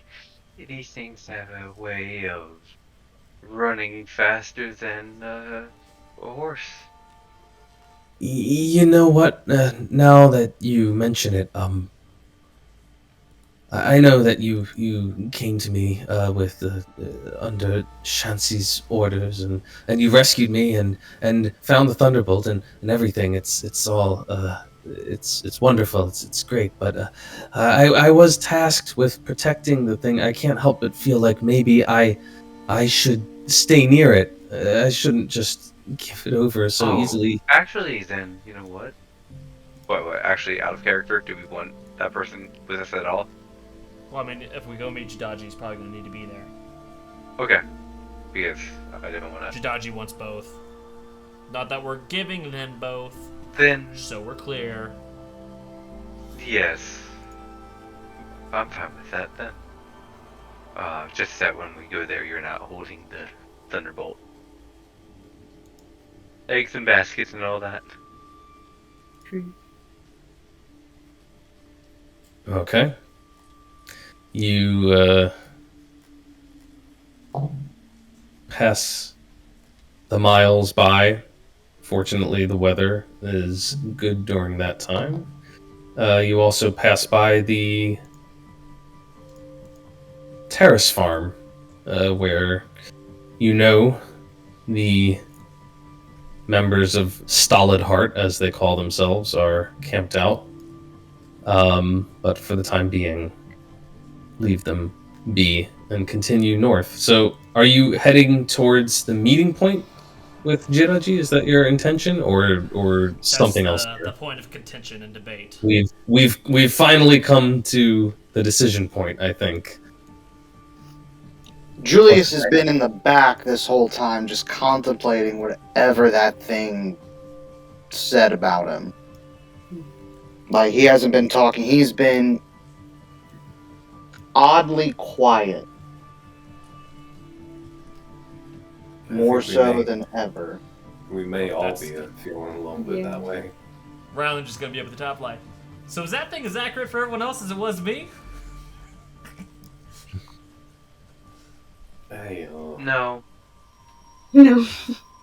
I mean, I have no problem saying I am terrified of my plans unraveling. Because Who wouldn't? But this is on so low of me. Sometimes the truth hurts. I didn't consider my ambition.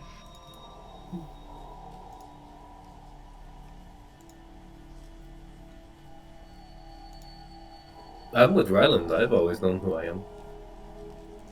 So. What do you think, Julius? What? I'm sorry, what are we talking about again? Well, we were asking each other if that thing was as spot on for all of us as it was for me. Because it really nailed it. That sounded like a real Arendelle wisdom coming out of that cave for me.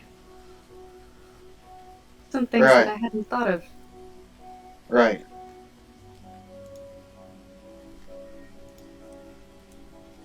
So, what's the plan exactly?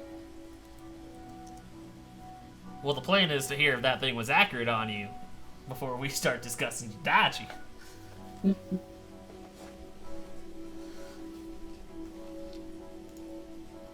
Right now, whatever that thing said, whether I believe it or not, is not important right now. We've got to put that aside to get the job done. I'll have time to think more about its quandaries in a minute. How much as I want to right now, but we still have a job to finish.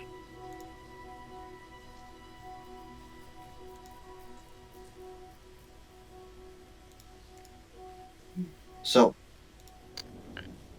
what's our plan going forward?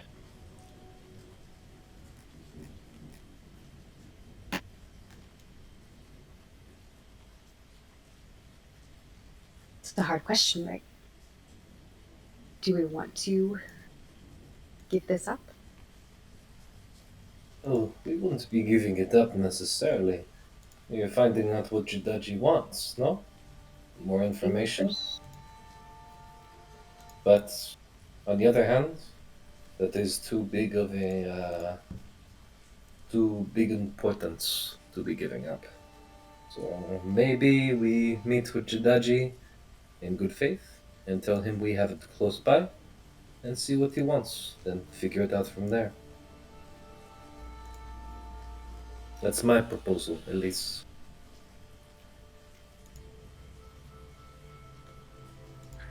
We have to meet with Jidaji no matter what. We've been running around, entirely focused on this. It would be detrimental not to.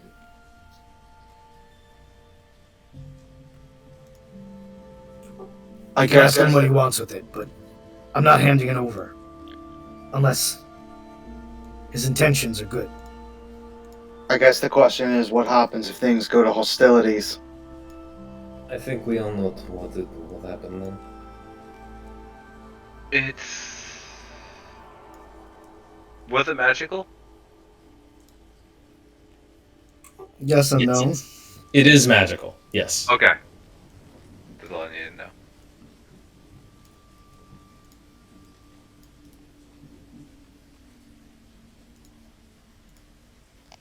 Well then. We're in agreement that we're protecting this thing. That we're protecting our world. And seeing what Jidaji says first. We're And just deciding. weighing our options. So the question is, how are we going to meet him? Are we going to meet him at the meeting place with, the figurative cock in hand? Or are we going to stash it away? Somewhere he can't find it easily. But we know exactly where it is.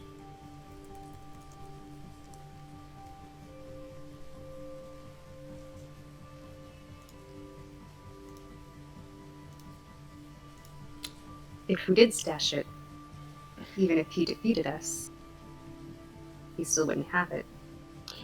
Julius is going to lean in and whisper to everyone, making sure they're away from R19. And he's going to be like, The problem is we have to stash it without him knowing. If he knows where it is, he'll just tell Jidaji. It's a good thing we have a blue-skinned friend who is in charge of protecting it, no? True. There's always the bait and switch. Right. Interesting. What are you proposing? I'll find a way to replicate it, or sleight of hand it, and make them think that it's with one when it's with another. Do you have magic that could create another one? I myself do not. I can do it, but if he knows the object is magical, Right. then he might not be fooled. And a simple sleight of hand might not be enough as well. I think we should go to him, just telling him we don't have it with us, but we have it close by. If he wishes proof, we can bring it, but we are here to talk first, yes? So we talk, find out his intentions. If he kills us, there's no way he can get it. I can make a dummy if you guys want, just in case.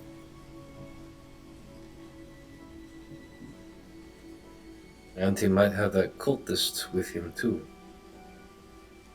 He may. But That it would sounds change like things. we are going with stashing it with Mr. Aaron, maybe a guard with him, and talking. What do you think? I don't think giving it to the monk is wise. That just continues to make him a target. Then how should we handle it?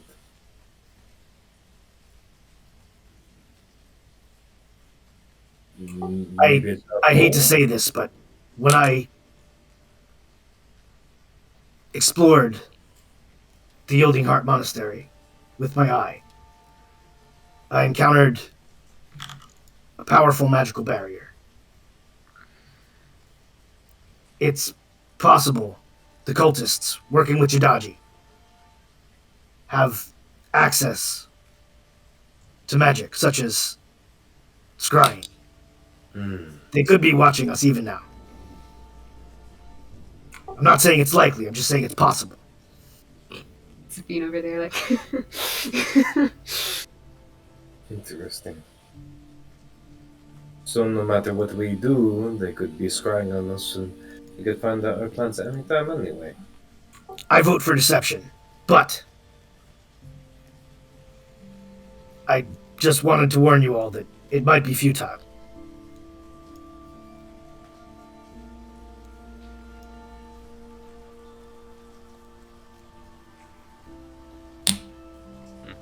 Trying is better than nothing, correct? If, perhaps, Safine, you have Dimension Door, you can teleport from one place to another. 2 people go or 3 people, I don't know how powerful you are, go and talk to Jidaji, and if things go south, teleport back, rebook it for the Ghost Light. Split the party, excellent. Listen, it would be the most expedient way. Dimension door in the mix, it may not be a terrible idea. Because it would be easy to just jump back to the rest of us. Isn't Jidaji expecting all of us? That's what we told the robot, right? We never told him how many of us there were. Then the question is, who are the ones who are going to talk with him? Who are our best talkers?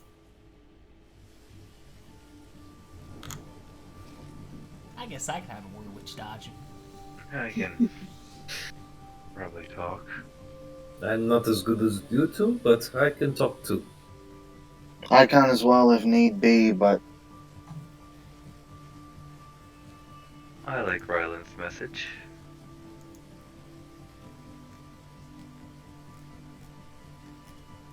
I'll go with you for magical support. Well, at this point, we all just might as well go. Like everyone. Well, Let's see. that's 4 people because 7 also has Dimension Door. And maybe we could all just poof if we needed to. I mean, Hopefully they don't have counterspell, huh?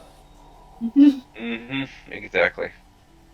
Listen, I'm just like out of Oh, character. I just learned how I'd to rather, do that. out of character, I'd rather just go full We force understand. into something. Full force. Okay. I find Figure it out easier. from there. Like we can fall back if need be. There's a way to fall back. Do you want to try to make a fake thunderbolt or not? Who's gonna carry the real one if we do this? I'm Okay. carrying the real one. You're carrying the real one. Why not let Alright. Julius carry the fake? Why would you carry it over him? He can fly. We want him to be able to easily get the fake. I don't care who carries the fake. I'm just interested. Is that our strategy? That if he demands it, are we trying to give him a fake one or not? I don't have anything to make a fake with, so I can make a fake one, but I don't have the spell to make it look magical. Yeah. right. So In that- if they've got someone, if they know it's magical and they've got someone with them who can detect magic, they might see through it. Yeah. But that's an if, right? He might not. In that case, it might not be worth even the effort of trying to do that. But considering he's been working with the cult, it seems to me more than likely he would probably at least have one person there. But did the message say He probably meet us will. alone, or is he? No. All right. So he could be bringing an army for all we know. Well, we'll only know until we get. We won't know until we get there. Yep. Um. But I think Safina's right. I think if we go full force, we'll have a better shot than just going 2 or 3 in. The only other thing we could do is our long-range people could hide using Pass Without a Trace and wait and lie in ambush to set an ambush up if he tries to double-cross us. And then I just start sniping the shit out of him. We're not setting an ambush. I don't think that's the right. I think the only thing is whether we just go in honest or we try to deceive him. And if we think it's unlikely deception is going to work, then let's just try to negotiate. See what happens.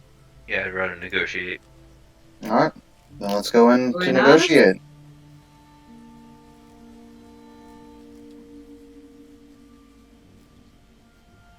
All right. I guess we just head on up there. So the whole group of you heads together up there to negotiate. Got it. And just to be clear, I'm not trying to spark further debate. I'm just confirming there is no fake. Correct? Correct. Correct. And who is holding the Thunderbolt? Savvy? I have the thunderbolt. Okay. Copy that. In that case, with your decisions made, with your debate about the veracity of what that guardian spirit had to say about you, you continue a little further up the road. Ooh. Eventually, you find your way back onto the path.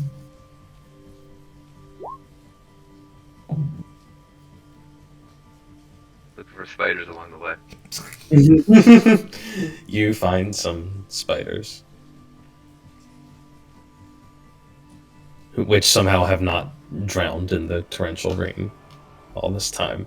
Do what the water spout. Clearly, yeah. And you make your way to the meeting point.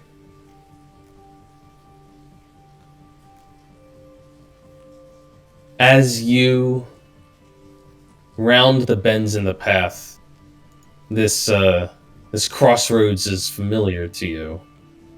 In fact, you last encountered a group of warforged who were heading towards Yielding Heart here, and you put a permanent end to their attempts to reach the monastery.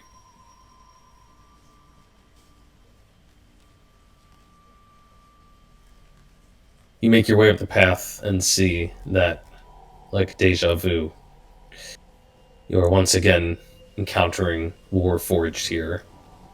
But this time, coming from the other direction, coming from the monastery. You can see that there are quite a few figures on the road. Several warforged. And amidst a group of them, 3 figures, 2 of them humanoid, no, 2 of them humans.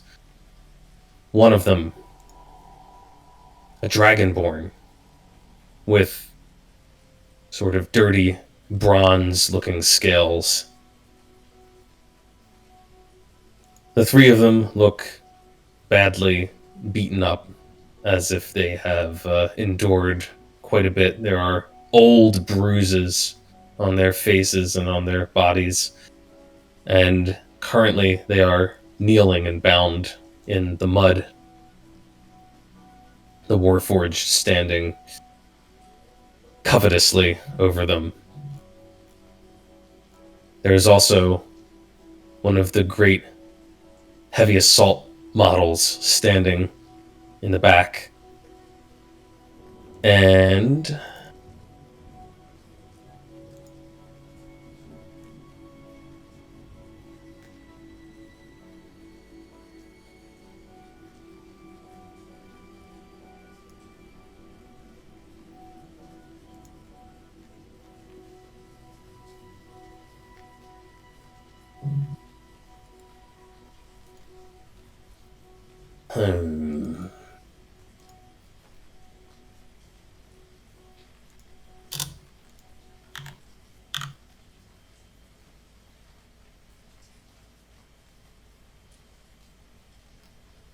sorry, just need to double check something here. Ryland, with your keen eyes, you are able to spot that there are also warforged in the trees around you, posted up behind branches, clearly taking cover and observing. Would I be able to see that as well? It's your passive? 19. Yes, you can also spot them. You spot 2 of them. One of them very near to where you're coming down the road, the other further back, right along the meeting point of the roads, I should say, right at the intersection. And you do see that there is some presence from the cult of the God Eaters as well. 2 red-dressed individuals, one of them wearing the fine garments of a priest, the other heavily armored in that same strange plate mail as the warriors that you encountered back at Dagham's Ford. And lastly, standing at the forefront of all of this,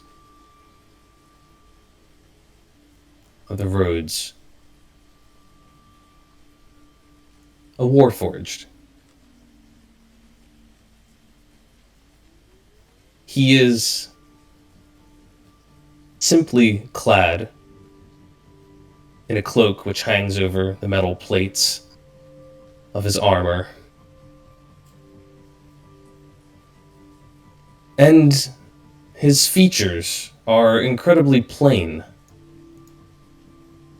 You've seen many different models of Warforged now, and many of them seem to have a certain degree of embellishment, markings, Julius would know, that indicate which factory they were produced in, which artificers house created them.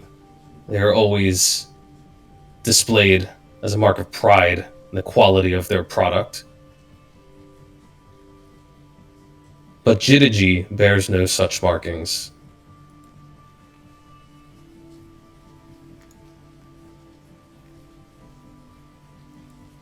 He stands there at the crossroads and observes you as you approach. Hard to read anything in his posture. It's very erect, and he's very still.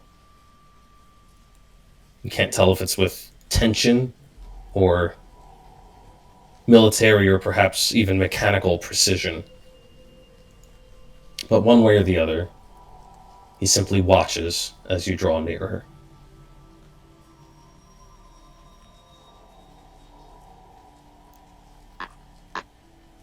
And this is him here. Julius would take a minute to kind of motion to.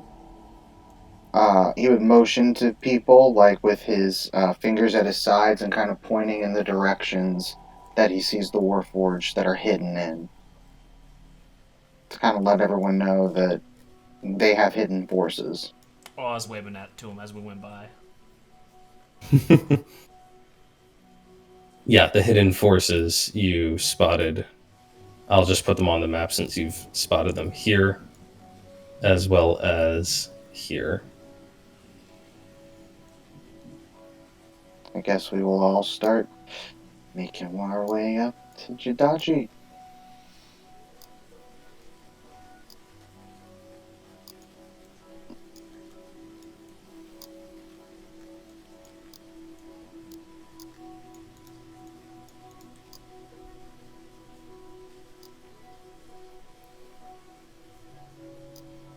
Julius will stay right about here, kind of keeping his distance.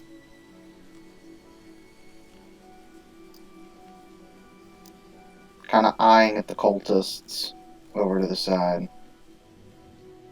Oh, he's got monk prisoners. Fuck. Yeah, we told them to bring them. Did we? Yeah, this is an exchange. We're not just meeting him to hand him stuff he wants and hoping he does the right thing. Ryland, as you could get a good look at that dragonborn, you realize it is Shansi. Oh yeah, exactly the way I remembered her. Is that like egg rabbit thing from Pokemon? Egg rabbit? Are you thinking of Togepi? No, like Chansey or something like that.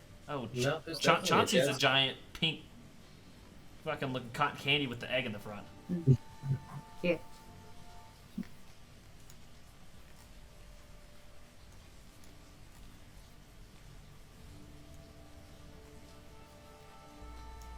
As all of you come forward, sort of take up your positions here, the very plain-faced warforged takes each of you in, and then it speaks up.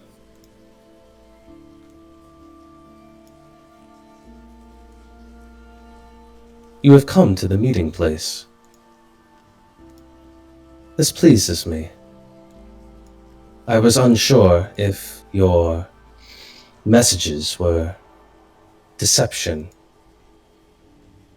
But regardless, I could not risk letting the opportunity slip.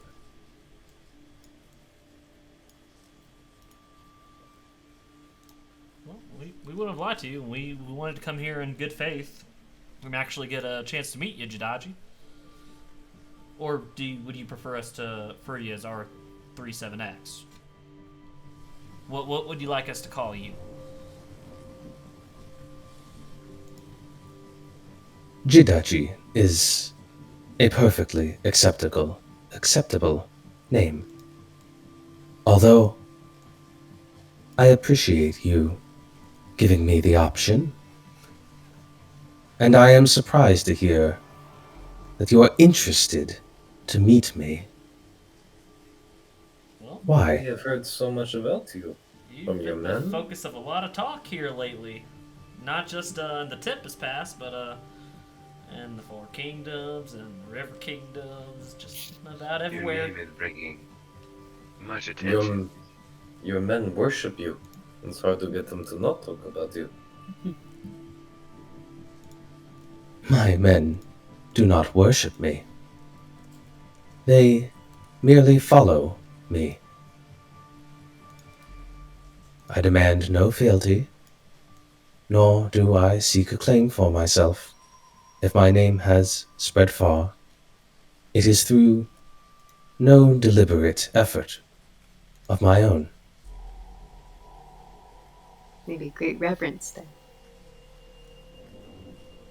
I am merely seeking, and those who also seek, join me. Seeking. That's a funny way to put it. I thought you were here serving. Those cultists behind you arranged this whole fiasco. Your invasion of a peaceful monastery, enslaving the monks who live there.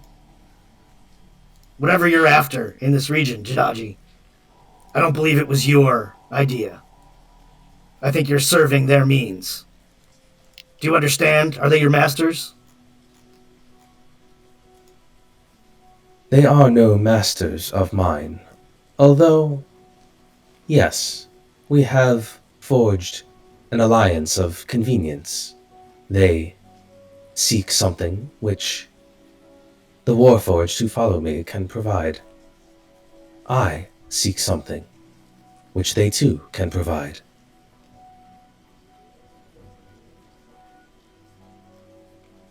And you saw no way of completing or getting to your goal, whatever you need, through peaceful means. How did it come to this? That which I wish to achieve is not had simply. It is a very special thing that I want.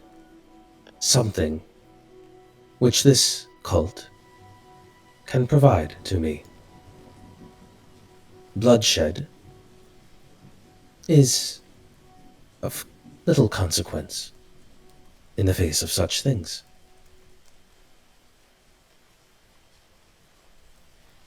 I'm afraid that the nations who sent us to negotiate on their behalf don't exactly agree that bloodshed is of little consequence. And I don't think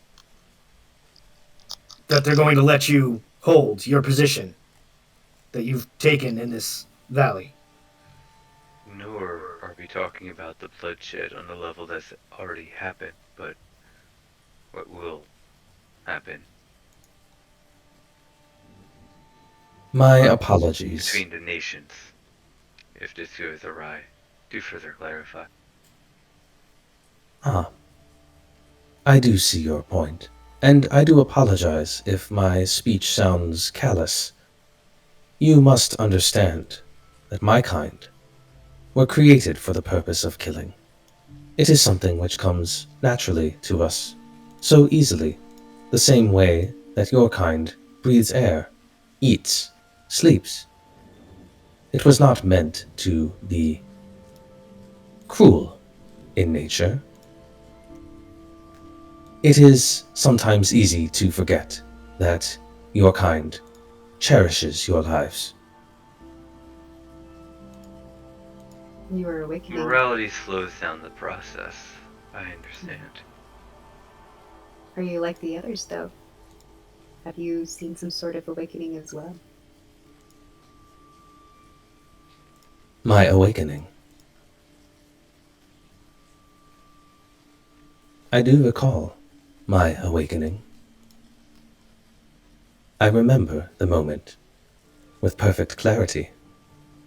Of course, I remember all moments with perfect clarity, but I understand it is an exceptional experience for you. It seems the Warforged seem to be confused by emotion, almost, that is in conflict with what you were created for. Yes. Emotion, personal wants, desires, dreams. These things we were not built for, and yet they come to us, unbidden, unlooked for, sometimes unwanted. What are we to do with these things, which we were not given the capacity to understand, which we must learn to understand for ourselves? Do you have a dream? I do. And what is it that you... If we may ask. Oh, I'm asking. She's asking. They're asking. We are.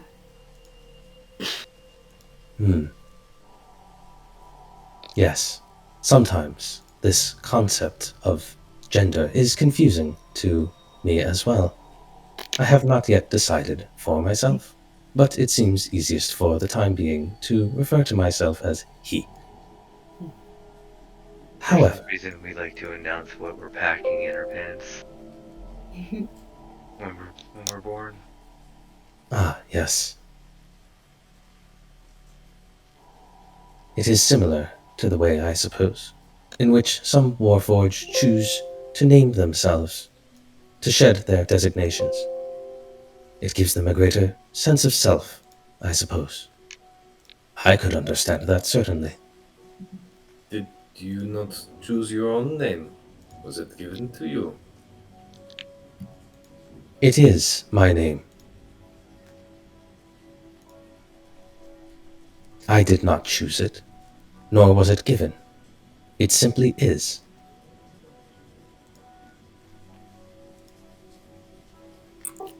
I like you, Jidaji, and I hope we have more time to pontificate philosophy with you. But let's lay our cards on the table, shall we?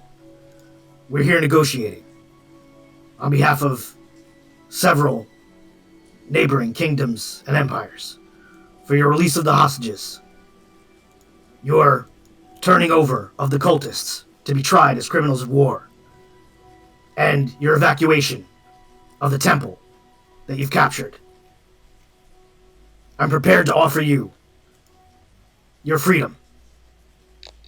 You go on your way. You keep your free will in return for these things. So what is it you want? What are you after? What can we do to negotiate this peace with you? Willing to do whatever, almost whatever we need to do in order to complete this without further bloodshed to end this peacefully. If you would work with us. I see. If you truly wish to prevent further and unnecessary killing, then you will place high priority on the hostages which we have here. Very good. I am sure then we can reach acceptable terms. And now, as we get down to business, we will have to pick up again. Oh, no. I know. No, damn it! And the whole time he was like, we were so close to asking him what the fuck you want. What do you want? Right. It was always gonna be that question. Was gonna be the ending question, though. Kept getting a little sidetracked at the last moment.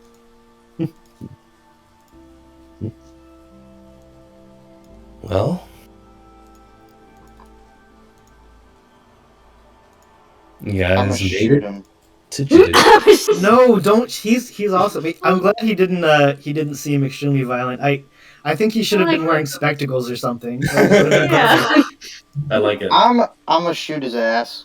Jules, put the bow away.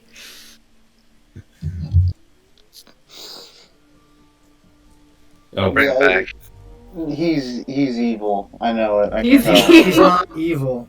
I can tell. He's apathetic. Logical. He's apathetic, which is sort of, define like Dangerous. I don't think you can be evil if you literally don't have any emotions.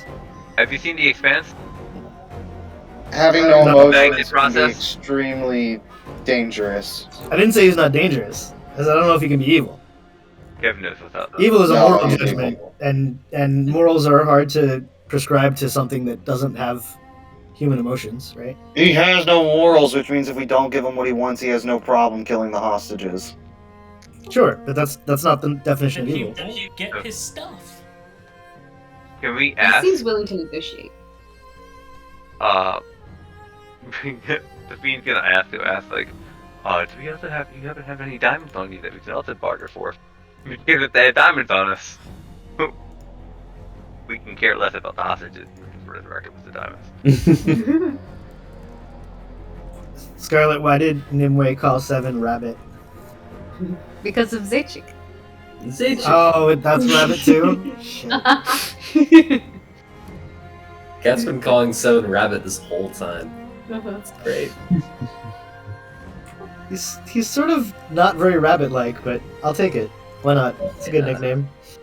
Cat has her reasons for it, but she probably won't tell you. I was just piggybacking off of Cat. It's because of Seven's expertise at cunnilingus. Yeah. Is that what? Wow. That's gotta be it. That's my best guess. If you get Alright. all the hunting or wood, you're just like rabbit. Ha. I don't, I remember Winnie the Pooh like vaguely, but not enough to remember Rabbit, the character. So Really? Oh, you play I mean, I one. remember it was like pink, but or something, right? But No, I don't no. remember. Tan. Oh shit! Well, He was Old the curmudgeon. grumpy one, right? Yeah, the Yeah, they're both curmudgeon. grumpy. oh, no, the grumpy one was the donkey. No, that he was was the the sad and depressed depressed one. Well, no, The Rabbit was. Didn't he worry a lot? Yeah. Rabbit was the He worrier. anxiety. No. Piglet was the Anxiety. warrior. That's it. Yeah. Anxiety No. because everybody else sucked at what they were doing and wasn't listening to Rabbit because Rabbit knew best. That was Rabbit's catchphrase. I didn't actually make that connection when I started the nickname, but now that you say it, I mean, The only reason that Rabbit gets stressed out is because everybody fucks up because they couldn't listen to a good plan. I guess that's not so far from Seven. Oh, I know. I mean, you do all of you do constantly fuck up. That's true. Not true. In Seven's mind, not Nick's mind. Just understand, the Fiends never face consequence. It's good to know. Speed has never faced consequences. Not real consequence, you know? Oh. In ways. But they don't, they have a very low wisdom score for that exact reason, because they're not about, like, thinking before doing. That's boring. Well, we have reached the what I feel is the climax of our I know. of our episode. It's pretty exciting. What We you have think reached is the climb. climax. We've reached the climax of season 1. Season 1. It does, yeah, it feels like the, one last episode of season. Mhm. About Yeah, to finish that. next episode. We're getting close to the season finale. Oh, next week is the last game I'll play in America for a while, Wow, that's a big deal. so... There's nothing like it. After that, you'll be playing at like what, 6 in the 7 a.m. morning or something? Oh my god. 7 a.m. Okay, well, I guess 7 7 a.m. isn't terrible. It's No. not like 3 in the morning or something. 7 is 7. It's kind of rough. I feel for you a little bit, but I mean, it flips to an hour with daylight saving time, but by the time we get to daylight saving time, we'll have to talk about what's going on. yeah, it's a little ways off. So here's my Hail Mary if things don't work out, is that if we can move it to the day that I can look mathematically how many days I have off, like Monday or Friday turns out to be the most mathematical days off I would have as a teacher at this school, XYZ, and then I can throw in some sick days on that day, and then maybe I'm not there every single time, but maybe I'm there at least 2 to 3, or 2 times a month or something like that, or Steam pops in, here Can and you there. make our D&D episode a classroom feature, like Yeah. part of your lesson plan somehow? Probably. That would be pretty cool. I mean, we can make sure to have like a science lesson in there somewhere every week, like a GI Joe kind of thing, like a more like a. Today we learned about gravity, like that kind of thing. Because like right now it is 11:30 a.m. on Wednesday morning. So it's like, I'll figure it out. Have you tried emailing the government and asking them to change times? No, but I've tried playing the lot. That seems to be the solution, right? Play the lotto, try and win. I suppose you could always get the school to just start later too. True. All right, back to when we're all meeting up in person. When's this gonna happen? Right. We need to legit. We really need to plan this. Legitimately, I'm back sometime in May next. However, I'm in Portland from May 10th until May 17th. Could you be in Hawaii? We all meet in Hawaii. Again, let's all meet in Hawaii. I'm just saying, it's actually probably cheaper to be in Thailand. No joke. You mean cheaper, like when we're there, not the flights? No, the flights.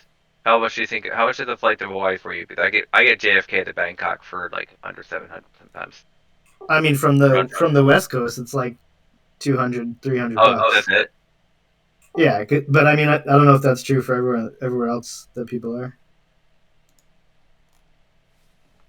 Yeah, I mean, there's cheap flights. It's only like a 4-hour flight. Yeah, because like Miami could be like $500 from like Philadelphia. Shit, let's all meet in Florida. There's not a lot of expensive flights to Ohio because no one's going there. Right. What the fuck would we do in Ohio? I don't know. What do you do in Bumfuck, Georgia? I know what you do in Hawaii. You enjoy sunshine without humidity. Actually, we have a lot we can do in Georgia because we got Atlanta right here, so we can go. Sure. We can go to a we can go to a bar, Battle and Brew, that's got a shit ton of video games. Go to a bar. It's got a shit ton of video game. We can do an escape room. They got some damn good escape rooms too. Okay, I can confidently assure you, Ohio has an escape room and bars. I'll bet. It doesn't have a bar with video games. I'm willing to bet Columbus I think that's every does. city, Ryan. I'll be honest. Right, yeah. Honestly, 600, that's not bad. 600. Columbus is like the number. I don't want to say number 2. It's like number 3 tech city behind Austin and the fucking Silicon Valley area. And we also have indoor putt-putt. If you guys want to meet up in Hawaii, I will rent us a villa with concierge service. I was just gonna say that we can Airbnb and split it, but like I will 100% throw money down on going to Hawaii and like figure this out. But like, yeah. So May. Yeah. I do. I'll get us one of those big flats you can rent at the 5-star resorts. You know, like you get like basically a whole big villa. Shit. oh my I mean, God. I mean, what, Anthony? What says what's a better way than this of saying that I am a professional DM and then flying out to Hawaii and ending up with a 5-star flat concierge service while DMing? He'll probably have to up his prices for that week. Just saying. Just saying. Yeah. That is a little bit, you know. I'm looking like round trips like 560 from Philly, and that's not even JFK. JFK is probably. Oh shit. I don't know. I mean, I'd have to take a look. I'd have to take a look at my my life and my finances and think about that a little bit. That's the same with us, Scarlet. So we're all going to Anthony's house? Is that what I'm hearing? In May. Yeah, we're buying a house in March. Yeah. Then we'll have a couple months after to get money. It's fine. We Yeah, have I mean, bills. sometime in May, you're just gonna have 5 separate I knocks got on it. the door. Yeah. Right. Oh my You god. got it. Actually, no joke. Like, let me give you a real tip.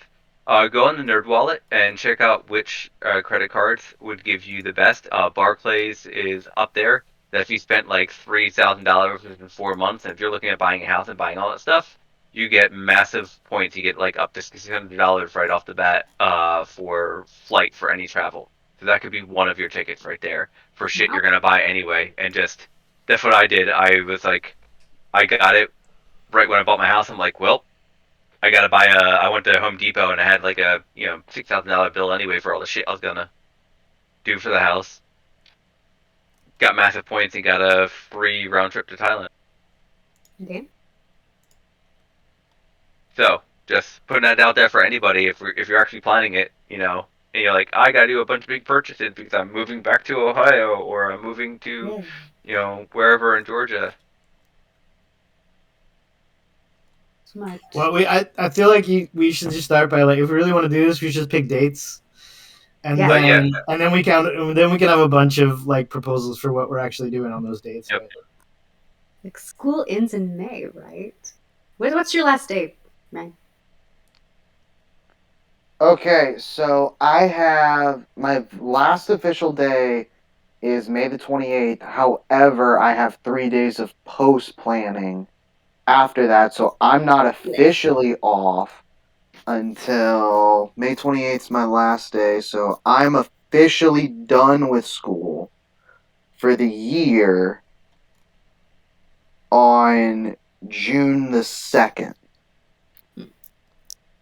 So after June the 2nd, June the 3rd onward, I'm out. You have any time in May? Do I have time in May? Let me look at a few things. So the only reason I'm saying is May is because I'm not 100% sure when I need to be back in Thailand to start teaching. Because, like, the teaching schedule is different than here in some places, depending on the job. So it could be very well that I need to be back by July 1st, meaning that I would have all of May and all of June, not just that. Then maybe June. I'm also not against, let me see the flight from Thailand, Bangkok to Hawaii.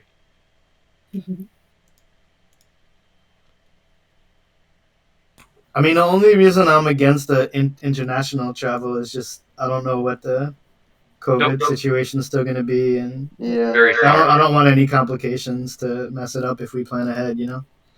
That is truth there. Let's just plug in all of our locations on a map. Let it do all the math for what's exactly in the middle of us. I'm not meeting in like fucking Montana or whatever. At this rate, I'll be in Ohio by then. So it's looking a lot like Oklahoma. I don't know. I mean, man, if it was just Oklahoma, if it was just equidistant from the furthest points, it would probably be somewhere in the Pacific Ocean. But if it was weighted towards where the majority of the points are, you might end up somewhere in the middle of the country. I say throw Chiang Mai in there and then see. Hawaii is going to be their best bet. Oh yeah, no. It's actually not horrible to go from Bangkok to Hawaii either. It's like $700 something. I still. Let's just fucking meet in Russia. Let's do that. Yeah, right. Oh well, Retta, why don't we just go to Ukraine? Surprise! Australia. The only thing that I know for sure that I was planning to attend in May was MegaCon here in Orlando. Oh. The first Tuesday in June is the 7th. That's a fact. The first Tuesday in June is the 7th. Yeah. You should meet up on a Tuesday. Oh, are we just meeting for a Tuesday? I thought we'd go for like a few days, have like a few campaign days in a row or something. Just one Tuesday. Yeah, we'll just go raid every other channel in the Discord. Like, this date's canceled for you. Cancel. Fuck you guys. If you like him so much, fly him to the Netherlands. I don't know. I'm just putting it this way. Because Anthony, this is also your business. If Nick is throwing that down, then say if you miss a whatever campaign that they would normally pay you, I'll pay that group's what they pay you for that day. Just say you're going on an extended vacation. You can take vacations. You're a normal person. Yeah. So, Yeah, but also sort of normal more- people sort of- don't travel just for the sake of DMing a group. Yeah, We can that reimburse sounds you, normal. right? I mean, I'll definitely have to think about that. Obviously, it's something that I would love to do. That would be fantastic. That I can think of no higher praise than that you guys are looking to do this, and that you're so that it's something that has become such a thing that like this is something you guys want to do. That feels really good. Good. So if it's something that I can find a way to make happen, I definitely would love to make it happen. And like I just said,